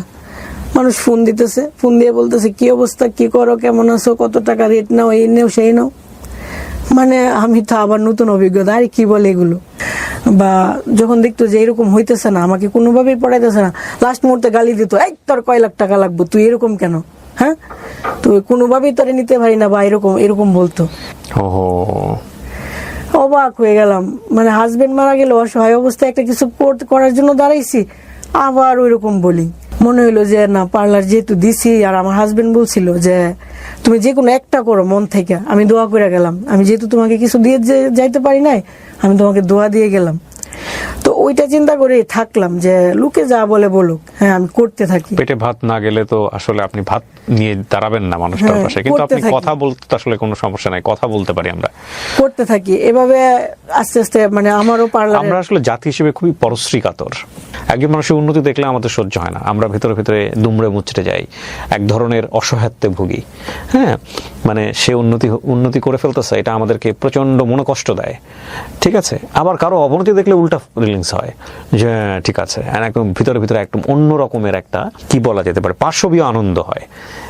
এই যে দেখেন, আমাদের ফেসবুকের দিকে তাকাবেন, যে কমেন্টস করার জন্য, মানে যে কোনো ভিডিওর নিচে কমেন্টস করার জন্য, জ্ঞান দেবার জন্য, মানে এই দেশের খালি জ্ঞানী আর গুণীর জন্ম। মানে দেখলে মনে হয় যে ফেসবুকের ভিডিওর নিচে, যখন একটা ভিডিওর নিচে কমেন্টসগুলো দেখলে মনে হয় এই যে দেশে শুধু জ্ঞানী আর গুণী, কোনো সাধারণ মানুষ নাই। কিন্তু আনফরচুনেটলি এদের প্রত্যেকেরই জীবন, ইনক্লুডিং মি, আমি সবাইকে বলছি, কাউকে মানে প্রত্যেকের জীবনেই দেখা গেল যে বিষয়ে জ্ঞান দিচ্ছে তার চাইতেও বড় বড় ফল্ট আছে, ফ্যাক্টটাকে রিয়েলাইজ করাটা জরুরি। দেখুন, যে মানুষটা রুটি রুজির সন্ধান করছে, ওই মানুষটা কোন পরিস্থিতিতে পড়ে এই কাজটা করছে সেটা যদি আপনি না জেনে তাকে যদি বিরূপ মন্তব্য করেন, বাজে কথা বলেন, সেটা অত্যন্ত দুঃখজনক, খুবই দুঃখজনক। শুধরে দেওয়ার প্রয়োজন আছে, শুধরে সমাজ দেবে, শুধরে আমরা সবাই দিব, কিন্তু শুধরানোর বিষয়টা যেন এমন না হয় যে বলে না যে পরিষ্কার করার জন্য এমন সাবান ব্যবহার করলেন যে দেখা গেল স্কিনে পচন ধরে গেছে, এটা এরকম হলে তো বিপদ। শুধরে দিব, কিন্তু এমন হবে না যে শুধরে দিতে গিয়ে আপনি সম্ভাবনাটাকেই মেরে ফেললেন, এটা করেন না, যেটা আমরা করি। বিশেষ করে আমাদের সমাজের নারীরা অনেক বেশি ভিকটিম হয় এই জায়গাগুলোতে, খুব বেশি ভিকটিম হয়। জি। পরবর্তীতে 4 বছর গেল, পার্লারের বয়স 4 বছর গেল। ইনশাল্লাহ গ্রাম এলাকায় আমার এত সুনাম আমার পার্লারের, তো খুব ভালো আছি, ভালোভাবে চলতেছি। হঠাৎ করে মানে একটা ছেলে আমার পার্লারে আসলো, মানে আমার কারেন্ট নষ্ট হয়ে গেছিল, ও আসছিল কারেন্ট ঠিক করতে। চিন্তা আগে থেকে ওনাকে? হ্যাঁ, আগে থেকে বলতে কথা হয় নাই, বাট আমাদের দোকানের সামনের দোকানে একটা দোকানে উনি কর্মচারী, ডেকোরেশনের দোকানের। জি। তো ওই ডেকোরেশনের দোকানের বন্ধুর বোন আসছিল পার্লারে সাজতে, যেহেতু কারেন্ট নাই আমি ভালো করে সাজাতে পারবো না, তো ওরা বলছিলাম যে কারেন্ট ঠিক করে দেন, উনি দোকানের ওই ছেলেটাকে পাঠাইলো। তো ওই ছেলেটা আবার ওই যে নসিমন গাড়ি আছে না, নসিমন গাড়ি, ভ্যান গাড়ির মতো যে ওই গাড়ি চালাইতো, মানে ওই ডেকোরেশনের মালামাল আনা নেওয়া করতো। তো আনতো, উনি আমাকে জিজ্ঞেস করতেছে ম্যাডামের বাড়ি কোথায় বা কি করেন। তো উনি এক পর্যায়ে জানলো আমার হাজবেন্ড মারা গেছে, বা ওনাকে জিজ্ঞেস করলাম আপনাদের বাড়ি কোথায়, উনি বলতেছে আমার বাড়ি ময়মনসিংহ। এত দূরে, তাহলে এখানে কোথায় থাকেন, বউ নিয়ে থাকেন? না, আমি বিয়ে করি নাই, আমি এখানে একজনের বাসায় থাকি। পরবর্তীতে কারেন্ট ঠিক হয় নাই, উনি আবার 15 দিন পরে ওনার সাথে দেখা হয়েছে, আমি কারেন্ট তো ঠিক হয় নাই, বলছে আচ্ছা ঠিক আছে আমি আরেকদিন ঠিক করে দেবো। ঠিক করে দেবো। পরবর্তীতে উনি আসছে, কিন্তু আমি নাই। পরে আমার স্টাফের কাছ থেকে ফোন নিয়ে বলতেছে ম্যাডাম আমি তো কারেন্ট ঠিক করতে আসছিলাম, আপনি কোথায়? আমি বললাম আমি তো আখাউড়া চলে আসছি, তো আপনি কালকে আসেন। উনি পরের দিন আসলো কারেন্ট ঠিক করতে। ওই কথায় উনি বললো আর কি যে উনি বিয়ে করে নাই, গরিব মানুষ, টাকা পয়সার জন্য বিদেশ যেতে পারতেছে না। ছেলেটাকে আপনার চেয়ে বয়সে ছোট ছিল নাকি একই বয়সী? প্রায় সেম, তবে 2 বছরের বড়। 2 বছরের বড়। যেহেতু আমি মহিলা মনে হচ্ছে, মেয়েরা কিন্তু খুব তাড়াতাড়ি অন্যরকম হয়ে যায়, এরকম আর কি। তো উনি বুঝাইতেছে যে উনি বিয়ে করে নাই। এক পর্যায়ে উনি আমাকে জিজ্ঞেস করলো আপনি বিয়ে করবেন না? আমি বললাম যে না, এই বয়সে আর বিয়ে টিয়ে কি। না মন খুলে বলেন, বের করে দিতে পারি। তখন আমরা আমার স্টাফ ছিল, ইয়ার কি মেয়েরা বলতেছে হ্যাঁ বের করেন না, ভালো জামাই পাইলে আপুরে বিয়ে দিব না কেন। আর উনি বলতেছে ওনার জন্য বউ দেখতে। তো আমার কাছে কেউ কিছু বললে আমি করি কি, আমি না করি না, বলে আচ্ছা ঠিক আছে দেখ মনে। পরবর্তীতে উনি রাত্রেবেলা আমাকে ফোন দিয়েছে যে আমার জন্য বউ দেখছে। আমি আরে কি বলেন, আজকে বলছেন, আজকে কি বউ দেখা সম্ভব? আচ্ছা আমার পার্লারে যদি এরকম মেয়ে আসে আমি জানাবো আপনাকে। উনি হুট করে এর ভিতরে বলতেছে আমি না অনেক কিছু ভাইবা চিন্তা দেখলাম, আপনার তো আগে অনেক ভালো জায়গায় বিয়ে হয়েছিল, তো এখন যেহেতু একটা মেয়ে আছে বা একটু বয়স বাইরে গেছে, এখন তো হুট করে আর ভালো জায়গা হয় না, হয়তো একটু প্রবলেম মাইনা নিতে হবে। আমি যেহেতু অবিবাহিত আর আমি একটু গরিব, আপনি কি মানতে অসুবিধা আছে? আমি আপনাকে বিয়ে করবো। কয়দিনের মাথায় কথা বলছে এটা? ওই তৃতীয় দিন। পরিচয় তৃতীয় দিনের মাথায়? পরিচয় উনি তো কারেন্ট ঠিক করে গেছিল 1 মাস আগে, এরপরে দ্বিতীয়বার আবার আসছিল। তৃতীয়বারের বারে কথা বলছে? তৃতীয়বার মাথায়। মানে আপনার সাথে কথোপকথন হচ্ছে ফোন দেওয়ার, নাম্বার দেওয়ার 2-1 দিনের মধ্যেই কথা বলছেন? উনি বলছে সরাসরি বিয়ের প্রস্তাব? সরাসরি বিয়ের প্রস্তাব। তো বিয়ের প্রস্তাব দিছে বলেই যে এটা সঠিক তা না। তখন আমার কাছে মনে হইলো যে ওর বাড়ি তো ময়মনসিং, একবার সাতক্ষীরা বিয়ে করলাম, আবার দূরে বিয়ে করব, এটা তো হয় না। তো আমি রাজি হচ্ছি না। উনি বলতেছে দেখেন আমার ছোটবেলা থেকে কাটছে এই এলাকায়, বাকি জীবনটা এখানেই কাটবে, সমস্যা নাই, আপনি টেনশন করেন না, এইগুলো বইলা টইলা। তখন মানে অনেক কিছু চিন্তা ভাবনা করে ভাবলাম যে আচ্ছা দেখি, ছেলেটা আবার সুন্দর আছে, একটু লম্বা টম্বা সুন্দর, ভাবলাম গরিব দেখে কি হয়েছে, মানে একটা প্রবলেম তো থাকতেই পারে। আমি যেহেতু বিজনেস করি, আমি কিছু টাকা টুকা দিয়ে যদি বিদেশ পাঠাই দিই তাহলে তো সমস্যা নেই। আচ্ছা, এটা আপনিও চিন্তা করেছেন এটা? আবার ও আমার মেয়েটাকে মেনে নেওয়ার কথা বলছে। আপনার হাজবেন্ড মারা গেছে ততদিনে কত বছর? 4.5 বছর। তো 4.5 বছর পরের ঘটনা? 4 বছর। 4 বছর পরের ঘটনা। ওকে, যাক কথা টথা হইলো। আমার কথা হচ্ছে কথা বইলা দেখি, ভাল লাগলে হইলো, নাইলে না, সমস্যা নেই। কথা বলতেছি, কিন্তু উনি না, মানে আমি তো ওই যে একটা ঘটনা ঘইটা গেছে অতীতে, এরপরে তো আমি কারোর সাথে ওইরকম ভাবে ভালোবাসি নাই, কাউকে মন দেই নাই বা ওইরকম না। হুট করে যখন এত বছর পরে একটা মানুষ আসলো, আসার পরে ওই মানুষটা এত কেয়ার করলো, মানে এটাই, মানে আমি কোথাও গেলে ওকে বলে যেতে হবে, যাওয়ার পরে ফোন দিতে হবে যে আমি আসছি, আবার ওইখান থেকে এসে বাড়িতে এসে বলতে হবে হ্যাঁ আমি আসছি। তার মানে আপনাদের মধ্যে একটা প্রেমের সম্পর্ক তৈরি হয়েছে? হ্যাঁ, উনি খুব সুন্দর, মানে একটা যত্ন পাইলাম আর কি, মানে খুব ভালো লাগতো ব্যাপারটা, ভালো লেগে গেছে এই করতে করতে। আর ও আমার সাথে রাত 1টা-2টা পর্যন্ত কথা বলে। হুট করে একদিন একটা ওর নাম্বারেই ফোন আসলো, দেখি মেয়ের কণ্ঠ, বলতেছে কোন নম্বরে ফোন আসলো কিভাবে? কোন নম্বরে ফোন আপনি শুনলেন কিভাবে? সকালবেলা ফোন আসলো 10টা-11টার দিকে। তখন কোথায় আপনার সাথে? ও মনে হয় কোনো কাজে গেছে, ঘরে মোবাইল রেখে। আপনার ঘরে মোবাইল রেখে? না, ওর বাড়িতে।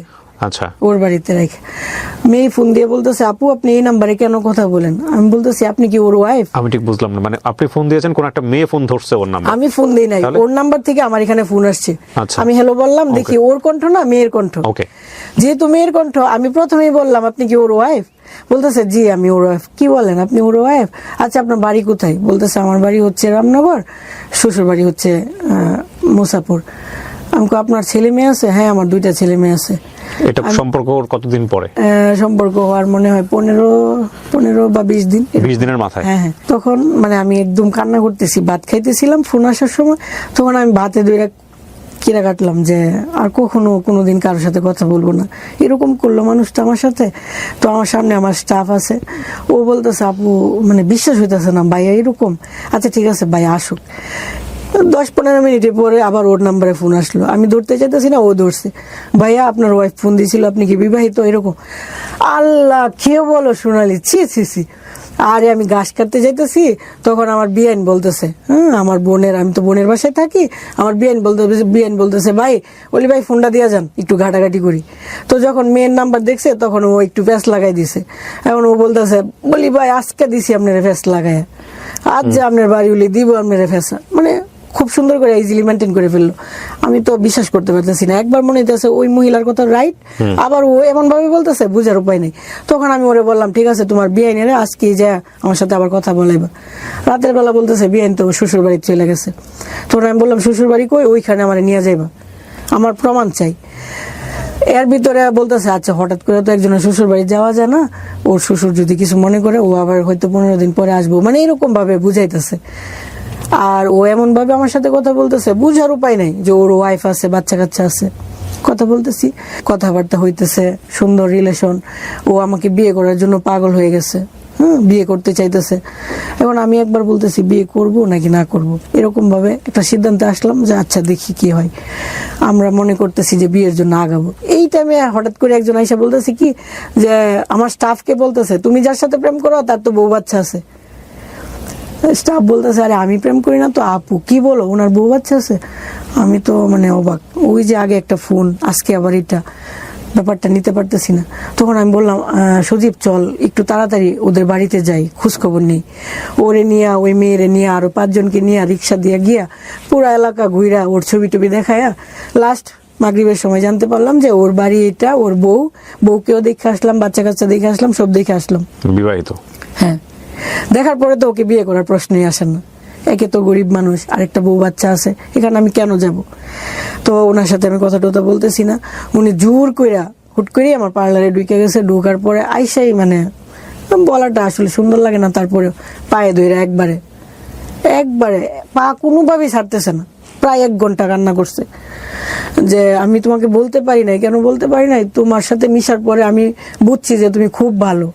আমি আসলে আসছিলাম তোমার সাথে ইয়ার্কি মারার জন্য, কিন্তু তোমার ব্যবহার দেখার পর আমার কেন জানি মনে হইলো এই মেয়েটাকে ছাড়া যায় না, আমি তোমাকে ছাড়তে পারবো না। আর আমি তোমার ওই রকম ভাবে রাখবো, তুমি যদি বলো আমার ওয়াইফকে ছেড়া দিতে ছেড়া দিমু, কিন্তু আমি তোমার ছাড়তে পারবো না। তুমি দয়া করে আমার ক্ষমা করে দাও। এই জাতীয় সিচুয়েশন যদি আপনাদের জীবনে থাকে তাহলে বুঝবেন যে এই ভবিষ্যতে গিয়ে আরো একজনের পা ধরবে এরকম ভাবে, ধৈরা বলবে যে তোমার সাথে ইয়ার্কি করতে আসছিলাম, যে কারণে আমি আগেরটা এখন ছেড়ে দিব। মানে এগুলো যদি প্রেম হয়, মানে প্রেমের ব্যাকে শরৎচন্দ্রের একটা অদ্ভুত সুন্দর একটা উপন্যাস আছে, আমি রাইট নাও নামটা মনে করতে পারছি না, অনেক আগে পড়েছিলাম।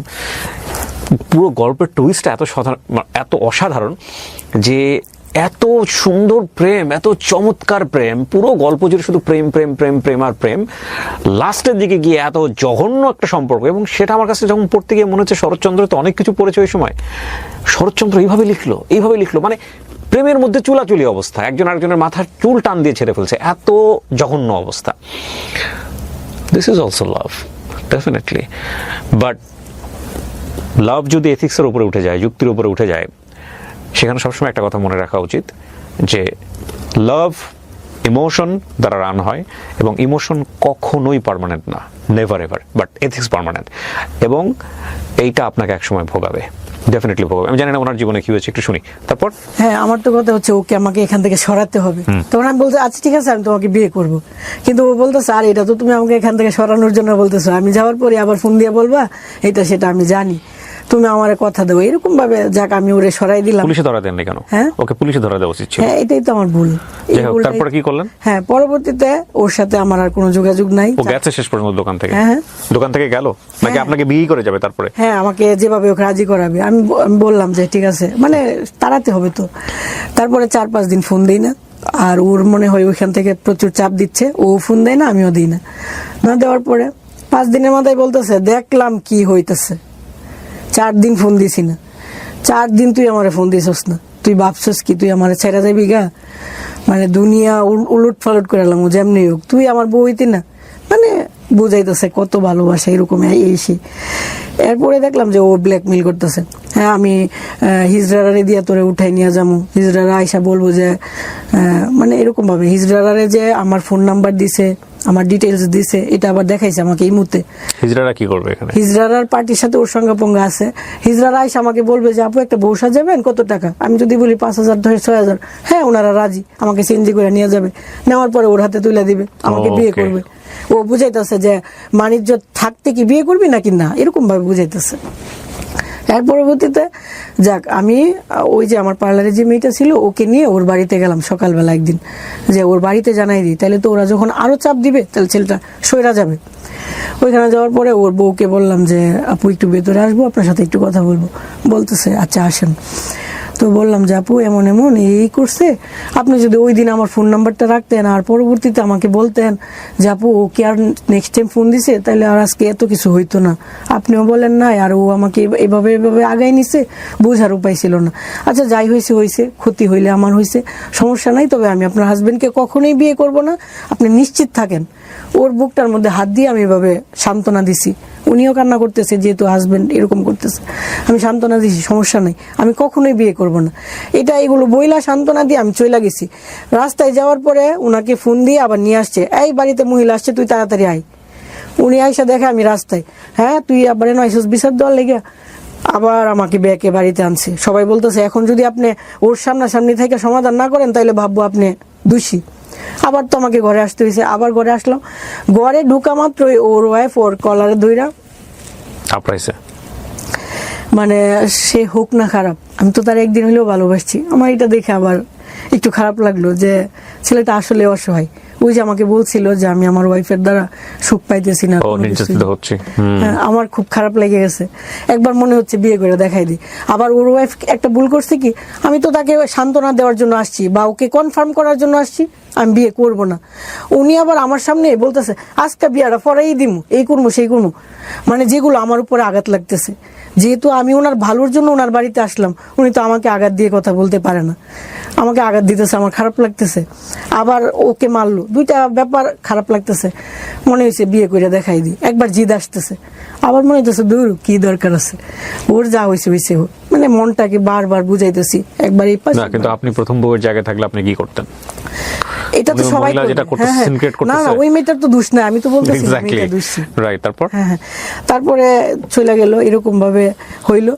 তো ও আবার ফোন দিতেছে বিয়ে করতেই হবে। ও আবার ওই যে ওর বাড়ির থেকে আমরা যে চলে আসছি না, চট্টর দেখে চলে আসছি, ও তাড়াতাড়ি গাড়ি নিয়ে আমাদের সামনে আইসা নায়ক স্টাইলে, একবারে নায়কের মতো, এই যে তোর কয়শো বাপ আছে, কয়শো বাপ আছে, বাপ নিয়ে আয়, তোর আমি বিয়ে করুম 1 মাসের ভিতরে, চ্যালেঞ্জ, তুই পারলে ফিরা, তুই আমার বাড়িতে বিচার নিয়ে আইসস, তুই আমার বউ হইবে 100% গ্যারান্টি।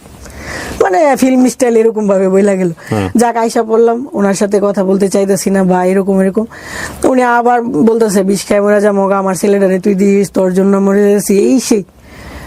তখন বললাম আচ্ছা ঠিক আছে, আপনার ওয়াইফ যদি রাজি থাকে তাহলে আমি আপনার বিয়ে করবো, কারণ আমি জানি ওয়াইফ তো কখনো রাজি হবে না, সে তো এটা পারবে না।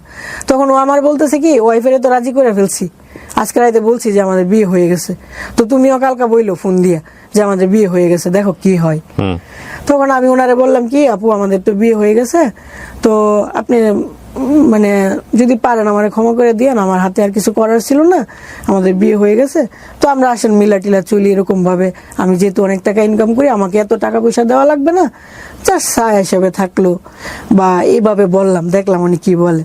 তো উনি অনেকক্ষণ ইয়ারকি টিয়ারকি মারলো, লাস্টে যখন দেখলো যে না আসলে মনে হয় বিয়ে করে ফেলছে, উনি বলতেছে আপু আপনি কি পার্লারে আছেন? আমি কই জি। কোথায়? আমি আপনার পার্লারে আসবো। এখন একটা মানুষ আসতে চাইতেছে, আমি তো না করতে পারি না। বলে আচ্ছা ঠিক আছে আসেন। আমি ভাবছি যে উনি আসবে, আইসা 2 কথা ভালো করে বলবে, তাহলে তো আবার। উনি আসার পরে ওনার বাড়ি সাঙ্গু পাঙ্গু নিয়ে আইসা, মানে আমি একা আর ওনার সাথে 5 জন, 5 জনে আমাকে যেরকম ভাবে পারে মারধর, আমার মাথার চুল অর্ধেক ছিঁড়ে ফেলছে। মানে উনি তো আইসা বলতো যে আপু সত্যি কি আপনি বিয়ে করে ফেলছেন বা না, কেন এটা তো করলেন? এটা আপনি আসলে নিজে থেকে বিপদ ডেকে নিয়ে আসছেন। এটা ওনার দোষ দিয়ে লাভ না, এটা আপনারই না দোষ। আমার এই যে কাহিনীটার মধ্যে বেশিরভাগই আমার দোষ, আমি বলবো না আমার দোষ না। Agreed. হ্যাঁ, পরে উনি মারধর করলো, পুরা বাজারের মানুষ জানছে, পুরা বাজারের মানুষ জানছে যে আমি উনার বউ। আসলে কিন্তু আমাদের বিয়ে হয় নাই। পুরা রিক্সার ড্রাইভার, সিএনজি ড্রাইভারের কাছে ওনারা যায় বলছে এই পার্লারের মহিলা, এই সেই অমুক তমুক, মানে একদম কেমন হয়ে গেল ব্যাপারটা। তখন উনি কি করছে, আমাকে বলতেছে দেখো এরকম হয়েছে, এখন বাজারের মানুষ সবাই আমার পক্ষে, যে তোমার যেহেতু ইজ্জত নিয়ে টানাটানি হয়েছে, হ্যাঁ এটার একটা বিচার হবে, দরবার করব। এখন ও আমাকে ফোন দিয়ে বলতেছে কি দেখো এখন বাজারের মানুষ যদি, যেহেতু বলা হয়েছে যে 5 লাখ টাকা কাবিন, এখন বাজারের মানুষ আমার যেভাবে হোক 5 লাখ টাকা আদায় করবো, আমি গরিব মানুষ তুমি তো জানো, তাহলে তুমি এক কাজ করো, আমি তোমাকে 2-2.5 লাখ টাকা দিয়ে দিই, তাহলে বাজারের মানুষ গুসটুস খাইলো না, বা এত ঝামেলা করে কলঙ্কিত আর হইল না। কে বলতেছে এটা? হ্যাঁ, ওই যে যার সাথে ঝামেলা, ছেলে। হুম।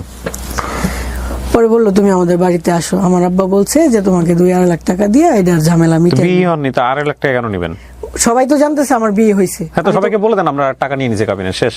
এটাই তো মানে এই যে আমাকে মারলো, কলঙ্কিত করলো, এটা তো একটা বিচার হওয়া দরকার। হ্যাঁ, তো এখন আপনি টাকা কেন নিচ্ছেন তাহলে? আমি তো টাকা নিব না, হ্যাঁ, এটা ও বলতেছে আর কি। হ্যাঁ। হ্যাঁ, আর ও বলতেছে তুমি ওইখানে বলবা যে আমার কোনো টাকা নেওয়ার দরকার নাই, আর আমি আর তুমি পরের দিন বিয়ে করব, যেহেতু তোমার কলঙ্ক হয়েছে।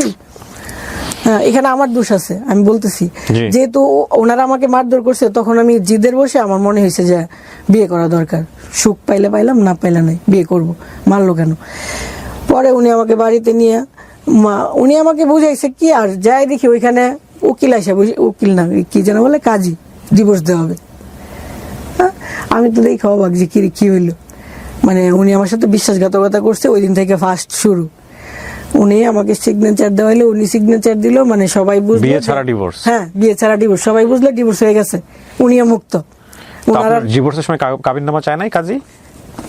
উনি বুঝাইছে যে তোমার কোনো চাওয়া পাওয়া আছে, আমি বলছি না আমার কোনো চাওয়া না, কিন্তু আপনাদের বিয়ে যদি না হয়ে থাকে তাহলে ডিভোর্স হয় কিভাবে? প্রথম কথা হচ্ছে যে কাজীর মাধ্যমে ডিভোর্স হচ্ছে, কাজী তো আপনাদের কাবিননামা চাবে, কাবিননামা কই? এগুলো কিছু চাই নাই।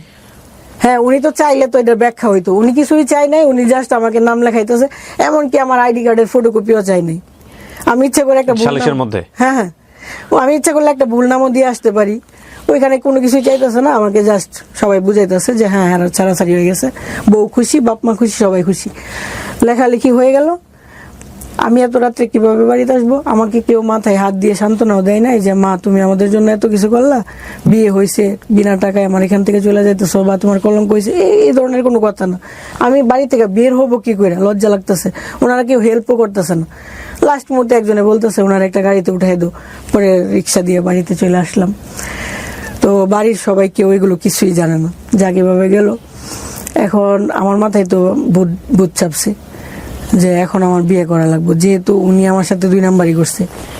কাকে বিয়ে করবেন? ওই ছেলেকে আবার বিয়ে হ্যাঁ, করবেন? হ্যাঁ। ডিভোর্স দিয়ে আসছেন, তাকে আবার বিয়ে করবেন? হ্যাঁ। মানে বিয়ের আগে ডিভোর্স, তারপর আবার বিয়ে? হ্যাঁ, বিয়ে তো হয় নাই, কলঙ্কিত হয়েছি ওরে বিয়ে না করে।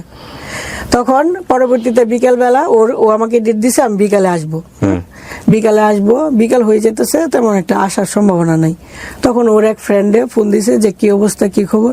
ওর ফ্রেন্ড বলতেছে যে ও তো বাড়ির থেকে বের হইতে পারতেছে না, যেহেতু কালকে এরকম হয়েছে, বাড়ি থেকে তো 2-4 দিন দিব না। আচ্ছা, আমি ওরা যাই নিয়ে আসতেছি।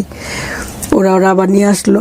হ্যাঁ, আমরা আবার কাজের কাছে গেলাম, বিয়ে পড়াইলাম, এবার ফাইনালি বিয়ে করলেন? ফাইনালি বিয়ে হয়েছে। যে কলঙ্কটা হয়েছে বিয়ে না করেও আমি এটা করলাম। ওই যে 5 লাখ টাকা কাবিন দেওয়ার কথা ছিল, মানে আগেরটা সবাইকে আই ওয়াশ করছে যে ডিভোর্স হয়েছে, যে টেনশনের কিছু কিন্তু না, এলাকার কেউ জানে না, মানে বাজারে এর পরের বার তারা বিয়ে করছে আবার। হ্যাঁ, বাজারের কেউ জানে না যে ডিভোর্স হয়েছে বা এরকম হয়েছে, বা আমার এলাকার কেউ জানে না, জাস্ট ওদের বাড়ির 2-4 জন, বুঝছেন না? তো এরকম হইলো, বিয়ে হইলো। তখন মানে ব্যাপারটা চাইছিলাম যে কয়েকদিন গোপন থাকুক। তো দেখা গেল যে উনি তো আমার সাথে থাকতে গেলে ব্যাপারটা আস্তে আস্তে জানাজানি হয়ে যাবে। এই সপ্তাহখানেক কত টাকা কাবিননামা হলো? 5 লাখ টাকা। আছে কাবিননামা আপনার কাছে? কাবিননামা নাই, আমার মোবাইলের ছবি আছে। কাবিননামার ছবি আছে? জি। তারপর পরে ছবি আছে। পরে এভাবে যাক, উনি আমার কাছে আসলো সপ্তাহখানেক পরে। আসার পরে যখন 2-3 রাত একসাথে ছিলাম, বাড়ির থেকে ফোন আসতেছে, কই তুমি কেন, মানে ওরা আস্তে আস্তে সন্দেহ করা শুরু করলো। পরে ব্যাপারটা ভাবলাম যে হ্যাঁ, এভাবে লুকায়িত ভাবে সম্ভব না, জানাই দাও, যা হওয়ার হবে। পরে ও জানাই দিল যে হ্যাঁ আমরা বিয়ে করছি। বিয়ে করছি। পরে ওনারা আবার আসলো, আইসা বলতেছে আপু কি হয়েছে, যে হ্যাঁ এমন এমন, আগে বিয়ে হয়েছিল না এখন হয়েছে।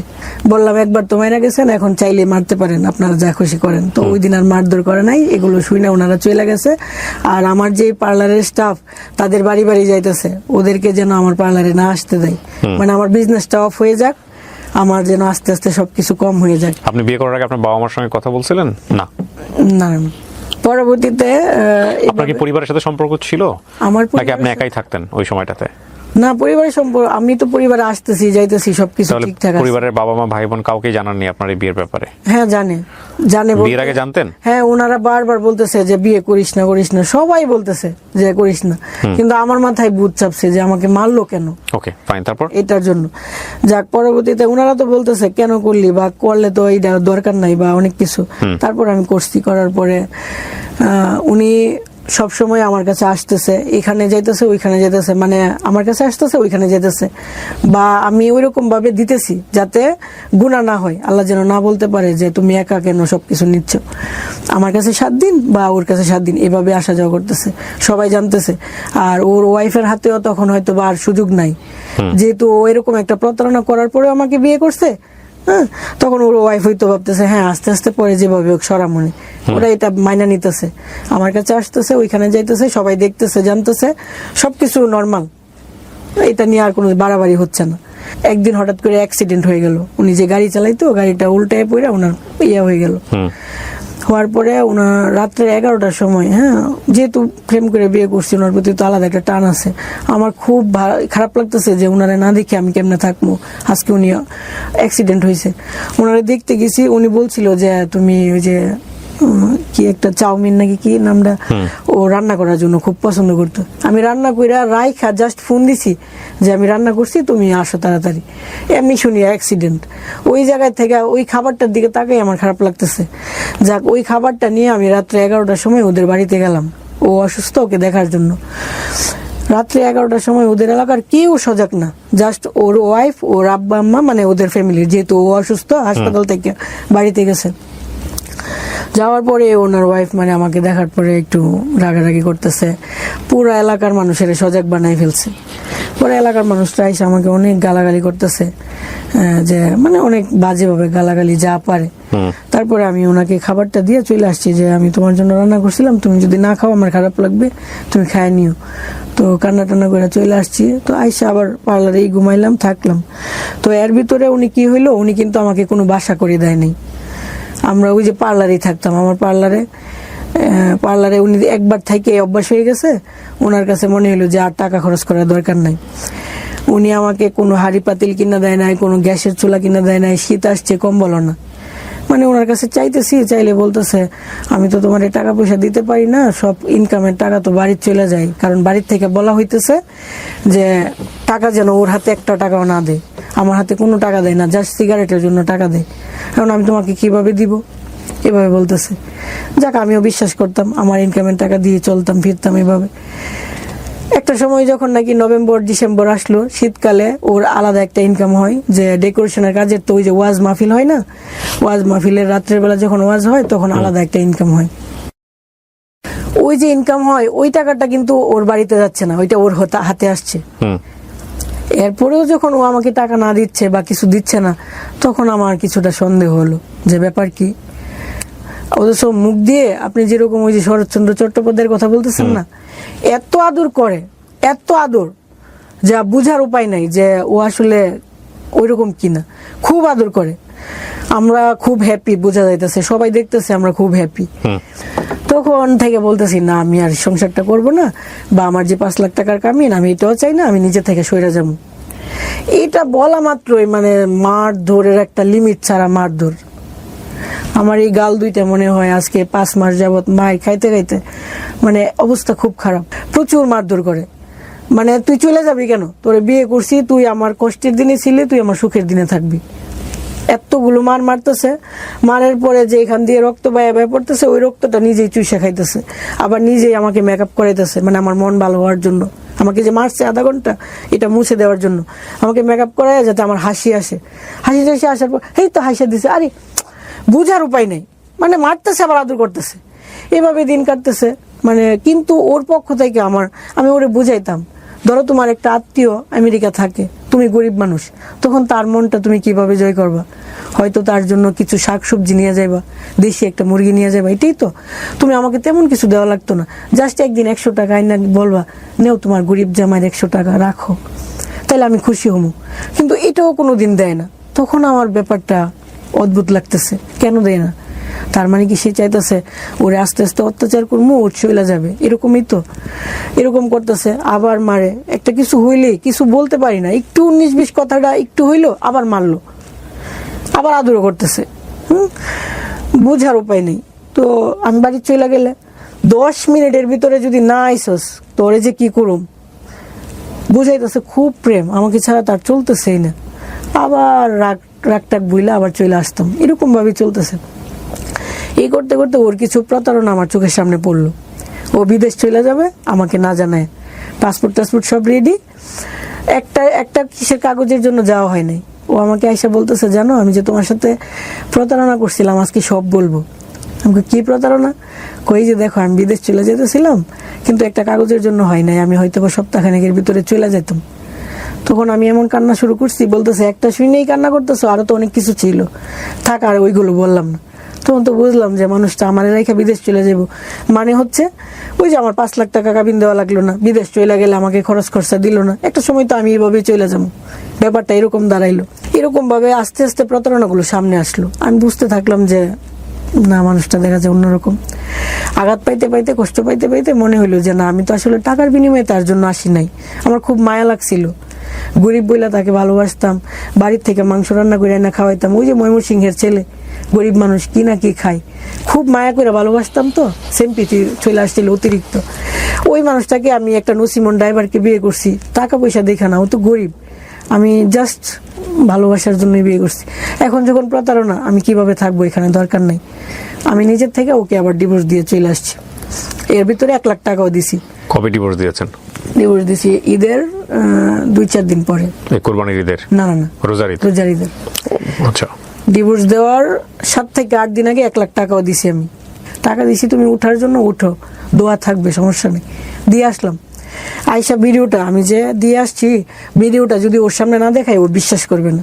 আরেকজনকে দিয়ে ভিডিও পাঠায়া শিওর করলাম যে হ্যাঁ, আমি তোমার জীবন থেকে চলে আসছি। আমি জানি ও রাগ করে আর কখনো আসবে না। সাথে সাথে আমি মাগরিবের সময় ডিভোর্স দিয়ে চলে আসছি, ও রাত 8টার সময় আমার বাড়ির সামনে দাঁড়ানো, ফোন দিতেছে ঘর থেকে বাইরো, তুই কাপড় নিয়ে বাইরো, তুই দিয়ে ফোন দিয়ে কি হয়েছে, বেডি মানুষ দিলে কিচ্ছু হয় না, আমি তো আর দিছি না, বাইরেও কইছি। আমি আরে কি বলেন এগুলো, ফোন রাখেন। ফোন আর ধরতেছি না, টুস করে ঘরের ভেতর ঢুকে গেছে। আমার বোন এখানে বসা, আম্মা বসা। আম্মা আব্বার সাথে ঝগড়া করে, আব্বা নাই, আম্মার সাথে আমার বোনের সাথে ঝগড়া টগড়া করে, এই আপনার মেয়েরে কি আমি দিছি? হ্যাঁ, আপনার মেয়ে ডিভোর্স দিয়ে পড়ছে, আমি আপনার মেয়েরে নিতে আসছি। বুঝাইতেছে খুব ভালোবাসা। আমার আব্বা আমার মাও ভাবতেছে হ্যাঁ, ছেলেটা যেহেতু এত কিছুর পরে আসছে, তার মানে মনে হয় সংসার করার জন্যই আসছে। ও আমাকে বললো আগামী শুক্রবারে আমরা বিয়ে করবো। 2-3 দিন পরেই শুক্রবারে বললাম আজকে না, বলে মূল্য আনবেন, বলতেছে আজকে তো টায়ার্ড, আছে অন্যদিন। তখন মনে হইলো কি যে প্রতারণা করতেছে মনে হয়। আচ্ছা ঠিক আছে, একটা মূল্যায়ন না, যদি আবার 2 কথা বলি তার মানেই যে আমার লাইফটা সেটেল হয়ে যাবে তা তো না। ঠিক আছে, আর কয়দিন দেখি। আর কয়দিন দেখতে দেখতে মনে হইতেছে কি না, এমনই, ও চেঞ্জ হবে না। তুই যে আমার কষ্ট দিয়ে চলে গেছিলি, ওই কষ্টটা আবার তোকে আমি দিমু, এই জন্য তোকে ফেরত আনছি। আবার চলে গেছি যে না ঠিক আছে, ওকে কষ্ট দিছ তো, হ্যাঁ আমি কষ্ট পাইছি। আবার বলতেছে তোর এত বড় সাহস, আমি তো এগুলো বলি তোর মন পরীক্ষা করার জন্য। মানে কি বলবো ভাই, এত মার ধর, এত কিছু। তারপরে এভাবে চলতেছে এই যে আজকে 2 মাস। হ্যাঁ, বিয়ে ডিভোর্সের পরে ওর সাথে থাকতেছি। অনেক অন্যায় এটা, লোককে সবাই শুনতেছে, জানতেছে, আমাকে নোংরা কথা বলবে, কিন্তু আমি সেকেন্ড চান্স নেওয়ার চেষ্টা করছি। যেহেতু আমাকে বুঝাইছে, আমি তোকে একটা সুযোগ দিচ্ছি। আজ অব্দি না, 1 বছরের ভিতরে আমাকে একটা জামাও কিনে দেয় না। শুনেন, আপনি একটা কথা বলি, মানে ওভারলোড হয়ে যাচ্ছে আমরা আসলে। আপনার বর্তমান বয়স আপনি কত বলেছেন? 30 প্লাস। 30 প্লাসের মানুষের জীবনে এগুলো ভুল, এটা অন্যায়, এটা ক্রাইম।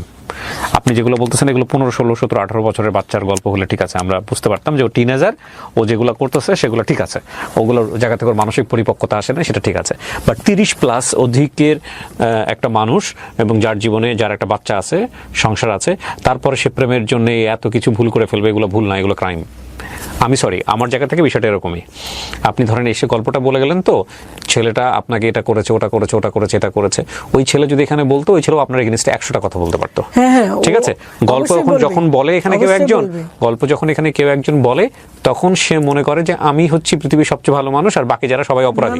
এটা নিয়ম, মানে গল্পের জায়গাটা থেকে এরকমই হয় বলা, কিন্তু গল্পটা কখনো এরকম না, গল্পটা দ্বিপাক্ষিক। অবশ্যই তার কথা আছে। আর দ্বিতীয় কথা হচ্ছে যে আমি ধরে নিলাম যে যদি আপনি যা বলছেন সবই সত্য যদি হয়, তারপরেও আপনি এই যে বর্তমান যাকে বিয়ে করেছেন বা বিয়ে করে ডিভোর্স দিয়েছেন বা ডিভোর্স ছাড়া যেভাবে থাকছেন, হোয়াট এভার ইট ইজ, এই সংসারের যে ভুলটা, এই ভুলের সমস্ত ক্রেডিট আপনার।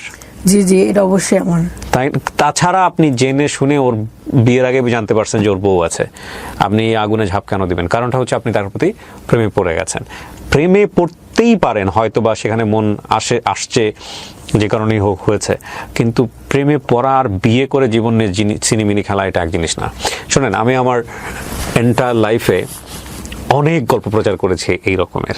বিষয়টা এরকম না যে আসলে কাউকে জ্ঞান দেয়া এই গল্প নিয়ে বা এরকম কোনো কিছু করা। আমাদের সংসার জীবনের অনেকেই আমরা হ্যাপি না, অনেকেই অনেক ধরনের অভিজ্ঞতার মধ্য দিয়ে যাই, বাট যারা বিভিন্ন রকম, দেখুন আজকে যে আমাদের যে বোনটি আজকে এখানে এসছে, ওর নাম হচ্ছে সুমা। সুমা কিন্তু একটা রিয়েলাইজেশন নিয়ে এখানে এসছে যে ওনার মতো কেউ যাতে ভুলগুলো না করে, ওনার মতো ইমোশনালি যাতে ব্লাইন্ডলি কেউ এই ভুলগুলো না করে। একটা পার্ট পর্যন্ত ওনার জীবনে যে ঘটনাটা ঘটে গেছে, বিশেষ করে ওই যে আপনার সেই সময়টাতে প্রায় 13 থেকে 14 বছর আগে একটা ভিডিও নিয়ে ওনার জীবনে যে ঘটনাটা ঘটে গেছে, এবং সেখান থেকে ফিরে এসে নিজের জীবনে দাঁড়ানোর যে চেষ্টাটা, একটা সংসার জীবন, এই পর্যন্ত দেখেন, এই পর্যন্ত এই গল্পের এই জায়গাটা অসম্ভব রকম রেসপেক্টের একটা গল্প। একটা যুদ্ধে একটা মেয়েকে সামাজিকতার মানে বলা যেতে পারে রক্তচক্ষু উপেক্ষা করে নিজেকে টিকিয়ে রাখার যে গল্পটা, এটা একটা প্রচন্ড শ্রদ্ধার সম্মানের একটা গল্প। কিন্তু এই মানুষটাই জীবনের একটা পর্যায়ে এসে যখন এমন একজন মানুষের সাথে ফল ইন হচ্ছে, প্রেমে পড়ছে, একটা ভালোবাসার সম্পর্ক তৈরি হচ্ছে, হাজব্যান্ড ওয়াইফের সম্পর্ক তৈরি হচ্ছে, আবার হচ্ছে না, আবার সেখান থেকে বের হয়ে আসছে, এই যে ব্যাপারগুলা, এইগুলা টিনেজ বয়সে অনেক সময় মানা যায়, কিন্তু এক বাচ্চার মা হয়ে একটা পরিণত জীবনে এক্সপিরিয়েন্সে এসে প্রেম আমাদেরকে এরকম সেকেন্ড করে দিলে সেটা নিঃসন্দেহে আমাদের জন্য অত্যন্ত কষ্টকর। আমি শুধু আপনাকে একটা জিনিস প্রশ্ন করি, আপনি গল্পটা কেন বললেন বলেন তো সামাজিক যোগাযোগ মাধ্যমে? মানে আপনি আসলে ইন্টেনশনটা কি আপনার গল্পটা বলে? আপনার এই গল্প থেকে মানুষ কি শিখতে পারে আসলে? আচ্ছা, মানে যে গল্পটা বলতেছিলাম, আর জাস্ট 2 লাইন বলি, আর জাস্ট 2 লাইন। আপনি 2 লাইন বলেন, কিন্তু 2 লাইনে কিছু থাকবে না, আমি বলার সুযোগ দিচ্ছি আপনাকে, বলেন, সমস্যা নেই। ঠিক আছে। উনি আমাকে ঈদের মধ্যে বুঝাইতেছে যে টাকা টুকা নাই, জামা কাপড় দেয় নাই। হ্যাঁ, উনি বুঝাইতেছে যে কুরবানিও দিবে না। এখন আমার মনে হচ্ছে আমাকে বিয়ে করার পর জীবনে প্রথম যদি উনি কুরবানি না দেয়, তাহলে হয়তো আমাকে নিজেকে অলক্ষী মনে হতে পারে। আমি আমার বোন জামাইয়ের কাছ থেকে 20,000 টাকা আইনা দিয়া ওরে বললাম যে হ্যাঁ, তুমি সাথে কিছু টাকা দিয়ে বাড়িতে কুরবানি দাও। কে বলছে আপনাকে এটা? এটা আমার ধর্মে আছে? আপনার হাজবেন্ডের যদি সামর্থ্য না থাকে দিবে না, শেষ। এই অলক্ষী মনে হওয়ার কি আছে? বউয়ের সাথে কি সম্পর্ক? এই যে আকবারাই আমরা মনে করি, এটাও একটা সমস্যা। যাই হোক, হ্যাঁ, তারপরে পরে উনি কি করলো, 20,000 টাকা নিয়ে উনি আমার বুঝাইছে, আচ্ছা ঠিক আছে, একটা খাসি আনমনে আইনা তোমার এখানে কুরবানি দিব। তখন তো আপনার সে স্বামী না? হ্যাঁ, না না। তারপরে করলো, এটা করার পরে উনি 2-3 বাজার ঘুরে আমাকে বুঝাইলো আমি খাসি টাসি পাই নাই, টাকা আইনা ফেরত দিয়ে দিছে। ঈদের আগের দিন রাত্রে আমাকে রাইখা চলে যেতেছে, বলতেছে যে আমি বাড়িতে যেতেছি, তুমি থাকো। ঈদের কোনো বাজার টাজার কিছু কইরা দেয় নাই, কিছুই না, উনি চলে গেল। আপনার 2 মিনিট হয়ে গেছে, আমি জানি আপনি শুধু অভিযোগই বলতে থাকবেন আপনার এই তাকে নিয়ে। দরকার নাই তো, যেখানে ভুলটাই আপনার, তার অভিযোগ দিয়ে আমরা কি করব বলেন? এখানে কিন্তু আগাগোড়ায় ভুলটাই আপনারই, আপনি সেটা স্বীকার করেন? হ্যাঁ হ্যাঁ, অবশ্যই। যদি স্বীকার করেন, তাহলে মূল কথা হচ্ছে যে ঘরের দরজাটা বন্ধ থাকার কথা ছিল, সেই ঘরের দরজায় এমন একজন এসে টকটক করছে, আপনি জানতেনই সে ঘরের মধ্যে ঢুকলে সে একটা ক্রাইম করবে। সে ঘরের মধ্যে ঢোকা মানে হচ্ছে আপনার ঘরটাকে নষ্ট করে দেওয়া, ছিন্ন বিচ্ছিন্ন করে দেয়া। আপনি এটা জানতেন দরজাটা খোলার আগে। এরপর যদি আপনি দরজাটা খোলেন, সেই অপরাধটা কি আপনার না ওর? আপনি আমার জাস্ট এই প্রশ্ন, পুরাটাই আমার। আপনার না? তাহলে আর ওকে অভিযোগ দিয়ে লাভটা কি? ওর বিরুদ্ধে আর বলে লাভটা কি? না না, বলে লাভ নাই, কিন্তু এটাই যে আমি যে ভুলগুলো করছি, এই যে বুকামি, এত কিছু লাইফে, এত ধাক্কা খাওয়ার পরেও কিছু শিখতে পারি নাই, বুঝতে পারি নাই। এখন যখন আবার রাস্তা দিয়ে হাঁটবো, একটা তো ঘটনা আছে, একটা হাজবেন্ড। আপনাকে একটা প্রশ্ন করি, আপনি একটা সৎ একটা উত্তর দিন। হ্যাঁ, একদম মন থেকে, আমি বিশ্বাস করি আপনি সেই উত্তরটা দিবেন। আপনি ওকে ভালোবাসেন এখনো? জি, ভালোবাসি। দ্যাট ইজ দ্য, মানে গল্পের যদি লেসন বলেন তাহলে এটা হচ্ছে লেসন। যে মানুষটাকে সে এখনো সে ভালোবাসে, সেই মানুষটার সম্পর্কে সেখানে বসে অভিযোগের পর অভিযোগ বলে যাচ্ছে। ফ্যাক্ট হচ্ছে কি, আমরা আসলেই সত্য কথা বলতে লাভ কোনটা, লাভের সাথে রেসপেক্ট কোনটা, এবং লাভের জায়গাটা থেকে আসলে কতটুকু আমাদের জীবনে রেসপেক্টের একটা জায়গা থেকে চর্চা করা উচিত, সেইটা আমরা আসলে বুঝি না। আমরা আসলে কেউই বুঝি না। যে মানুষটাকে আমি লাভ করি, সেই মানুষটাকে আমি কেন অসম্মান করব? অ্যান্ড উই ডু অ্যাকচুয়ালি লাভ করার পরেও করি, মানে কষ্টের জায়গা থেকে করি, অভিমানের জায়গা থেকে করি, বিভিন্নভাবে করি, হ্যাঁ, বিভিন্নভাবে করি। আর দ্বিতীয় কথা হচ্ছে, উনি এখনও তাকে ভালোবাসেন বলেই এগুলো করে যাচ্ছেন এইভাবে। তো আর ওই যে একটা কথা আছে না, যে কে জানি বলেছিল, everything is fair in love and war, মানে এটা যেমন সত্য তেমনি এটা একটা বিধ্বংসী কথা। কারণ এই ইমোশনটা খুবই পার্টিকুলার একটা টাইমের জন্য, খুবই লিমিটেড একটা টাইমের জন্য। এই ইমোশন থেকে টুডে অর টুমোরো আপনাকে বের হইতেই হবে, এবং ইমোশনটা কাজ করবে না। কিন্তু যেই সব অন্যায় জিনিসগুলো আপনি আপনার জীবনে এই সময়টাতে করবেন এই ইমোশনের প্রেক্ষাপটে, এটার ক্ষতি আপনাকে সারাটা জীবন বয়ে বেড়াতে হবে, সারাটা জীবন, বিলিভ মি। সো প্লিজ এইসব ইমোশনে শেখান হয়ে আমরা যাতে ভুল না করি। আপনার সন্তানটা বড় হচ্ছে, আমি এই জন্য এত বছর পরে এখানে আসা, এত বছর পর ওই যে অতীতের ঘটনাটা এখানে আনা, যেখানে মাত্র কিছু সংখ্যক মানুষ জানতো, সত্য হোক মিথ্যে হোক জানতো, এখন তো সবাই জানতেছে, মিথ্যে হোক যাই হোক সবাই জানতেছে। হ্যাঁ, এত বছর পরে কেন সামনে আনলাম? এই জন্যই আনলাম যে আমি কখনো মাথা উঁচু করে দাঁড়াতে পারি নাই, কাউকে একটা কথা বলতে পারি নাই। দেখা গেছে যে ফুফাতো বাইরে শাসন করছি, বলছে ও তুমি নিজে কেমন ভালো। আঘাত পাইছি, খুব কষ্ট লাগছে যে ওই যে একটা ঘটনার জন্য কারো কাছে মানে মাথা উঁচু করে দাঁড়াতে পারিনি। এখন হাজবেন্ড যে মারধর করে, উনি কিন্তু এই জন্যই মারধর করছে যে তোর বাড়ির মানুষের তো কত মুক্ত মুখ, তোরা কেন আমি ভাত খাওয়ামো, এই ধরনের। এই যে আমার এলাকার মানুষ একটা ঘটনাকে ইস্যু করে আমার হাজবেন্ডের সংসারটাতে আমাকে টিকতে দিল না। যাক, টিকলাম না, ঠিক আছে, আমার এখানে হয়তো ভুল আছে, কিন্তু আমার মেয়েটাও তো এরকম, আমার মেয়েটার বিয়ে হবে, হয়তো ওর হাজবেন্ড কোনোদিন আবার বলবে তোর মা এমন করছিল। এই যে মিথ্যেটা আমি বয়ে বেড়াইছি, এটা আমার মেয়ে আবার বয়ে বেড়াবে। সম্পর্কটা যখন খারাপ হয়ে যায় দুজন মানুষের মধ্যে, তখন মানুষের এই দুর্বল জায়গাগুলো নিয়ে কথা বলতেই মানুষ পছন্দ করে। তখন আমার মেয়েটা এরকম সব আপনার হাজবেন্ড যে ভদ্রলোক যে কথা বলছেন, উনি যখন ভালো থাকে, যখন ভালো মুডে থাকে আপনার সঙ্গে, তখন আপনাকে সে সম্মান করে না, আপনাকে আদর যত্ন করে না? করে তো, অবশ্যই। ঠিক তখনই মানুষটা যখন মেজাজটা বিগড়ে যায়, তখনই সে পুরো একদম জঙ্গলি জানোয়ারের মতো হয়ে যায়, রাইট? এখন কথা হচ্ছে কি, এই দুইটা জায়গার মধ্যে ব্যালেন্স রাখাটা খুব জরুরি। আমরা সেটা করি না। আমাদের কাছে মনে হয় যে ঠিক আছে, আমাদের একটা পাত্রে আমরা খাচ্ছি, এবং এটা কিন্তু এটাও কিন্তু আমরা দেখবেন যে বায়োলজিক্যাল ভাবেই কেন জানি আমরা পাইছি। মজার বিষয় হচ্ছে, আমরা একটা পাত্রে খাচ্ছি, এবং এই পাত্রটা যেটা আমরা ওই পাত্রেই দেখা গেল মানে এক ধরনের ভমিটিং করে চলে যাচ্ছে, এরকম একটা অবস্থা। আমরা ব্যালেন্স রাখতে পারি না, এবং আমরা মনে করি না যে নেক্সট এই জিনিসটা আমার প্রয়োজন। হ্যাঁ, বিশেষ করে আমি যখন ইমোশনালি একটা মানুষের প্রতি ফল করছি, তুমি ছাড়া আমার পৃথিবীতে আর কেউ নাই, তুমি ছাড়া আমার চলবে না, একদম দুনিয়া উথাল পাতাল হয়ে যাচ্ছে। আবার যখন অপছন্দের তালিকায় চলে যাচ্ছে মানুষটা, ওর চেহারার দিকে তাকাবো না। এই দুটোর মধ্যে ব্যালেন্স করাটা খুবই জরুরি, এবং ব্যালেন্স হয় না বলেই জীবন কখনো কখনো খুবই সুন্দর, কখনো কখনো মারাত্মক অসুন্দর। ওই যে আপনি তো আপনার একটা হাজবেন্ডের সংসার করে আসছেন, যার শরীরটা পচে গেল, মারা গেল, উনি তো আপনার কাছে অসাধারণ একটা মানুষ, তাই না? অবশ্যই। সারা জীবন তাকে আপনি রেসপেক্ট করে যাবেন। প্রেম যতই থাকুক না কেন, ইমোশন যতই থাকুক, যত লাভই করেন না কেন আপনি, বিয়ের ক্ষেত্রে কখনোই ভুল সিদ্ধান্ত নেওয়া উচিত না যৌক্তিকভাবে। এটা আপনি বলবেন কি বলবেন না বলেন? জি অবশ্যই। আপনার দ্বিতীয় বিয়েটা, যেটা এটা ভালো সিদ্ধান্ত ছিল না, এটা অবশ্যই ভুল সিদ্ধান্ত ছিল। আমি এই গল্পগুলো এখানে এটা বলার কারণ হচ্ছে কি, এই যে আমি যখন আবার রাস্তা দিয়ে হাঁটবো, লোকে বলবে ও তো স্বামী সংসার করতে পারে নাই, বা 12 হাঙ্গাল নিতে। আপনি চেহারা মানুষের মুখ বন্ধ করতে পারবেন না তো, মানুষের মুখে। এবং কেউ ফেরেশতা না, শুনেন, প্রত্যেকের জীবনেই আছে। কারোটা আমরা হয়তো জানি, কারোটা আমরা জানি না। আর আমরা বিচার করতে পছন্দ করি, আমরা মানুষকে নিয়ে কথা বলতে পছন্দ করি। ওগুলো বাদ দেন, ওগুলো নিয়ে আপনি যদি চলতে চান আপনি পাগল হয়ে যাবেন। কিন্তু আমার ওকে ছেড়ে দেওয়ার মধ্যে সব থেকে মেন কারণ ছিল ওই যে লোকে আমাকে বলতেছে যে আমি কারো সংসার নষ্ট করছি, বা বিভিন্ন ভিডিও। তাহলে আপনার বিয়ে করাটাই উচিত হয় নাই। হ্যাঁ, বিভিন্ন ভিডিও আসে যে মানে খারাপ মেয়েরাই দ্বিতীয় বিয়ে করে, বা এগুলো দেখার পরে আমার খুব খারাপ লাগে। সেজন্য আপনার সেকেন্ড বিয়েটার ক্ষেত্রে আপনার একটু ঠান্ডা মাথায় সিদ্ধান্ত নেওয়া উচিত ছিল। আপনি তো স্বাবলম্বী নারী ছিলেন, ধরেন ধরেন আপনার এই ভুলের জায়গাটা আমি মানতে পারতাম যদি আপনি কারোর উপর ডিপেন্ডেন্ট থাকতেন, যদি নির্ভর থাকতেন, যদি মনে হতো না ঠিক আছে বের হয়ে যাই, বাবা মার ঘরে আছেন, বাবা মা আপনার সঙ্গে অত্যাচার করতেছে, ভালো তা তো লাগতেছে না, না যে হ্যাঁ একটা কিছু চলে গেলাম, করবেন। কিন্তু আপনি নিজে নিজে আয় করতেছেন, আপনি আরো 4-5টা মানুষের কাজের ব্যবস্থা করছেন, সেখানে আপনার তো এই ধরনের একটা মানে শুধুমাত্র আবেগী হয়ে শুধুমাত্র প্রেমে পড়ে এই ধরনের ভুল করাটা উচিত হয় না।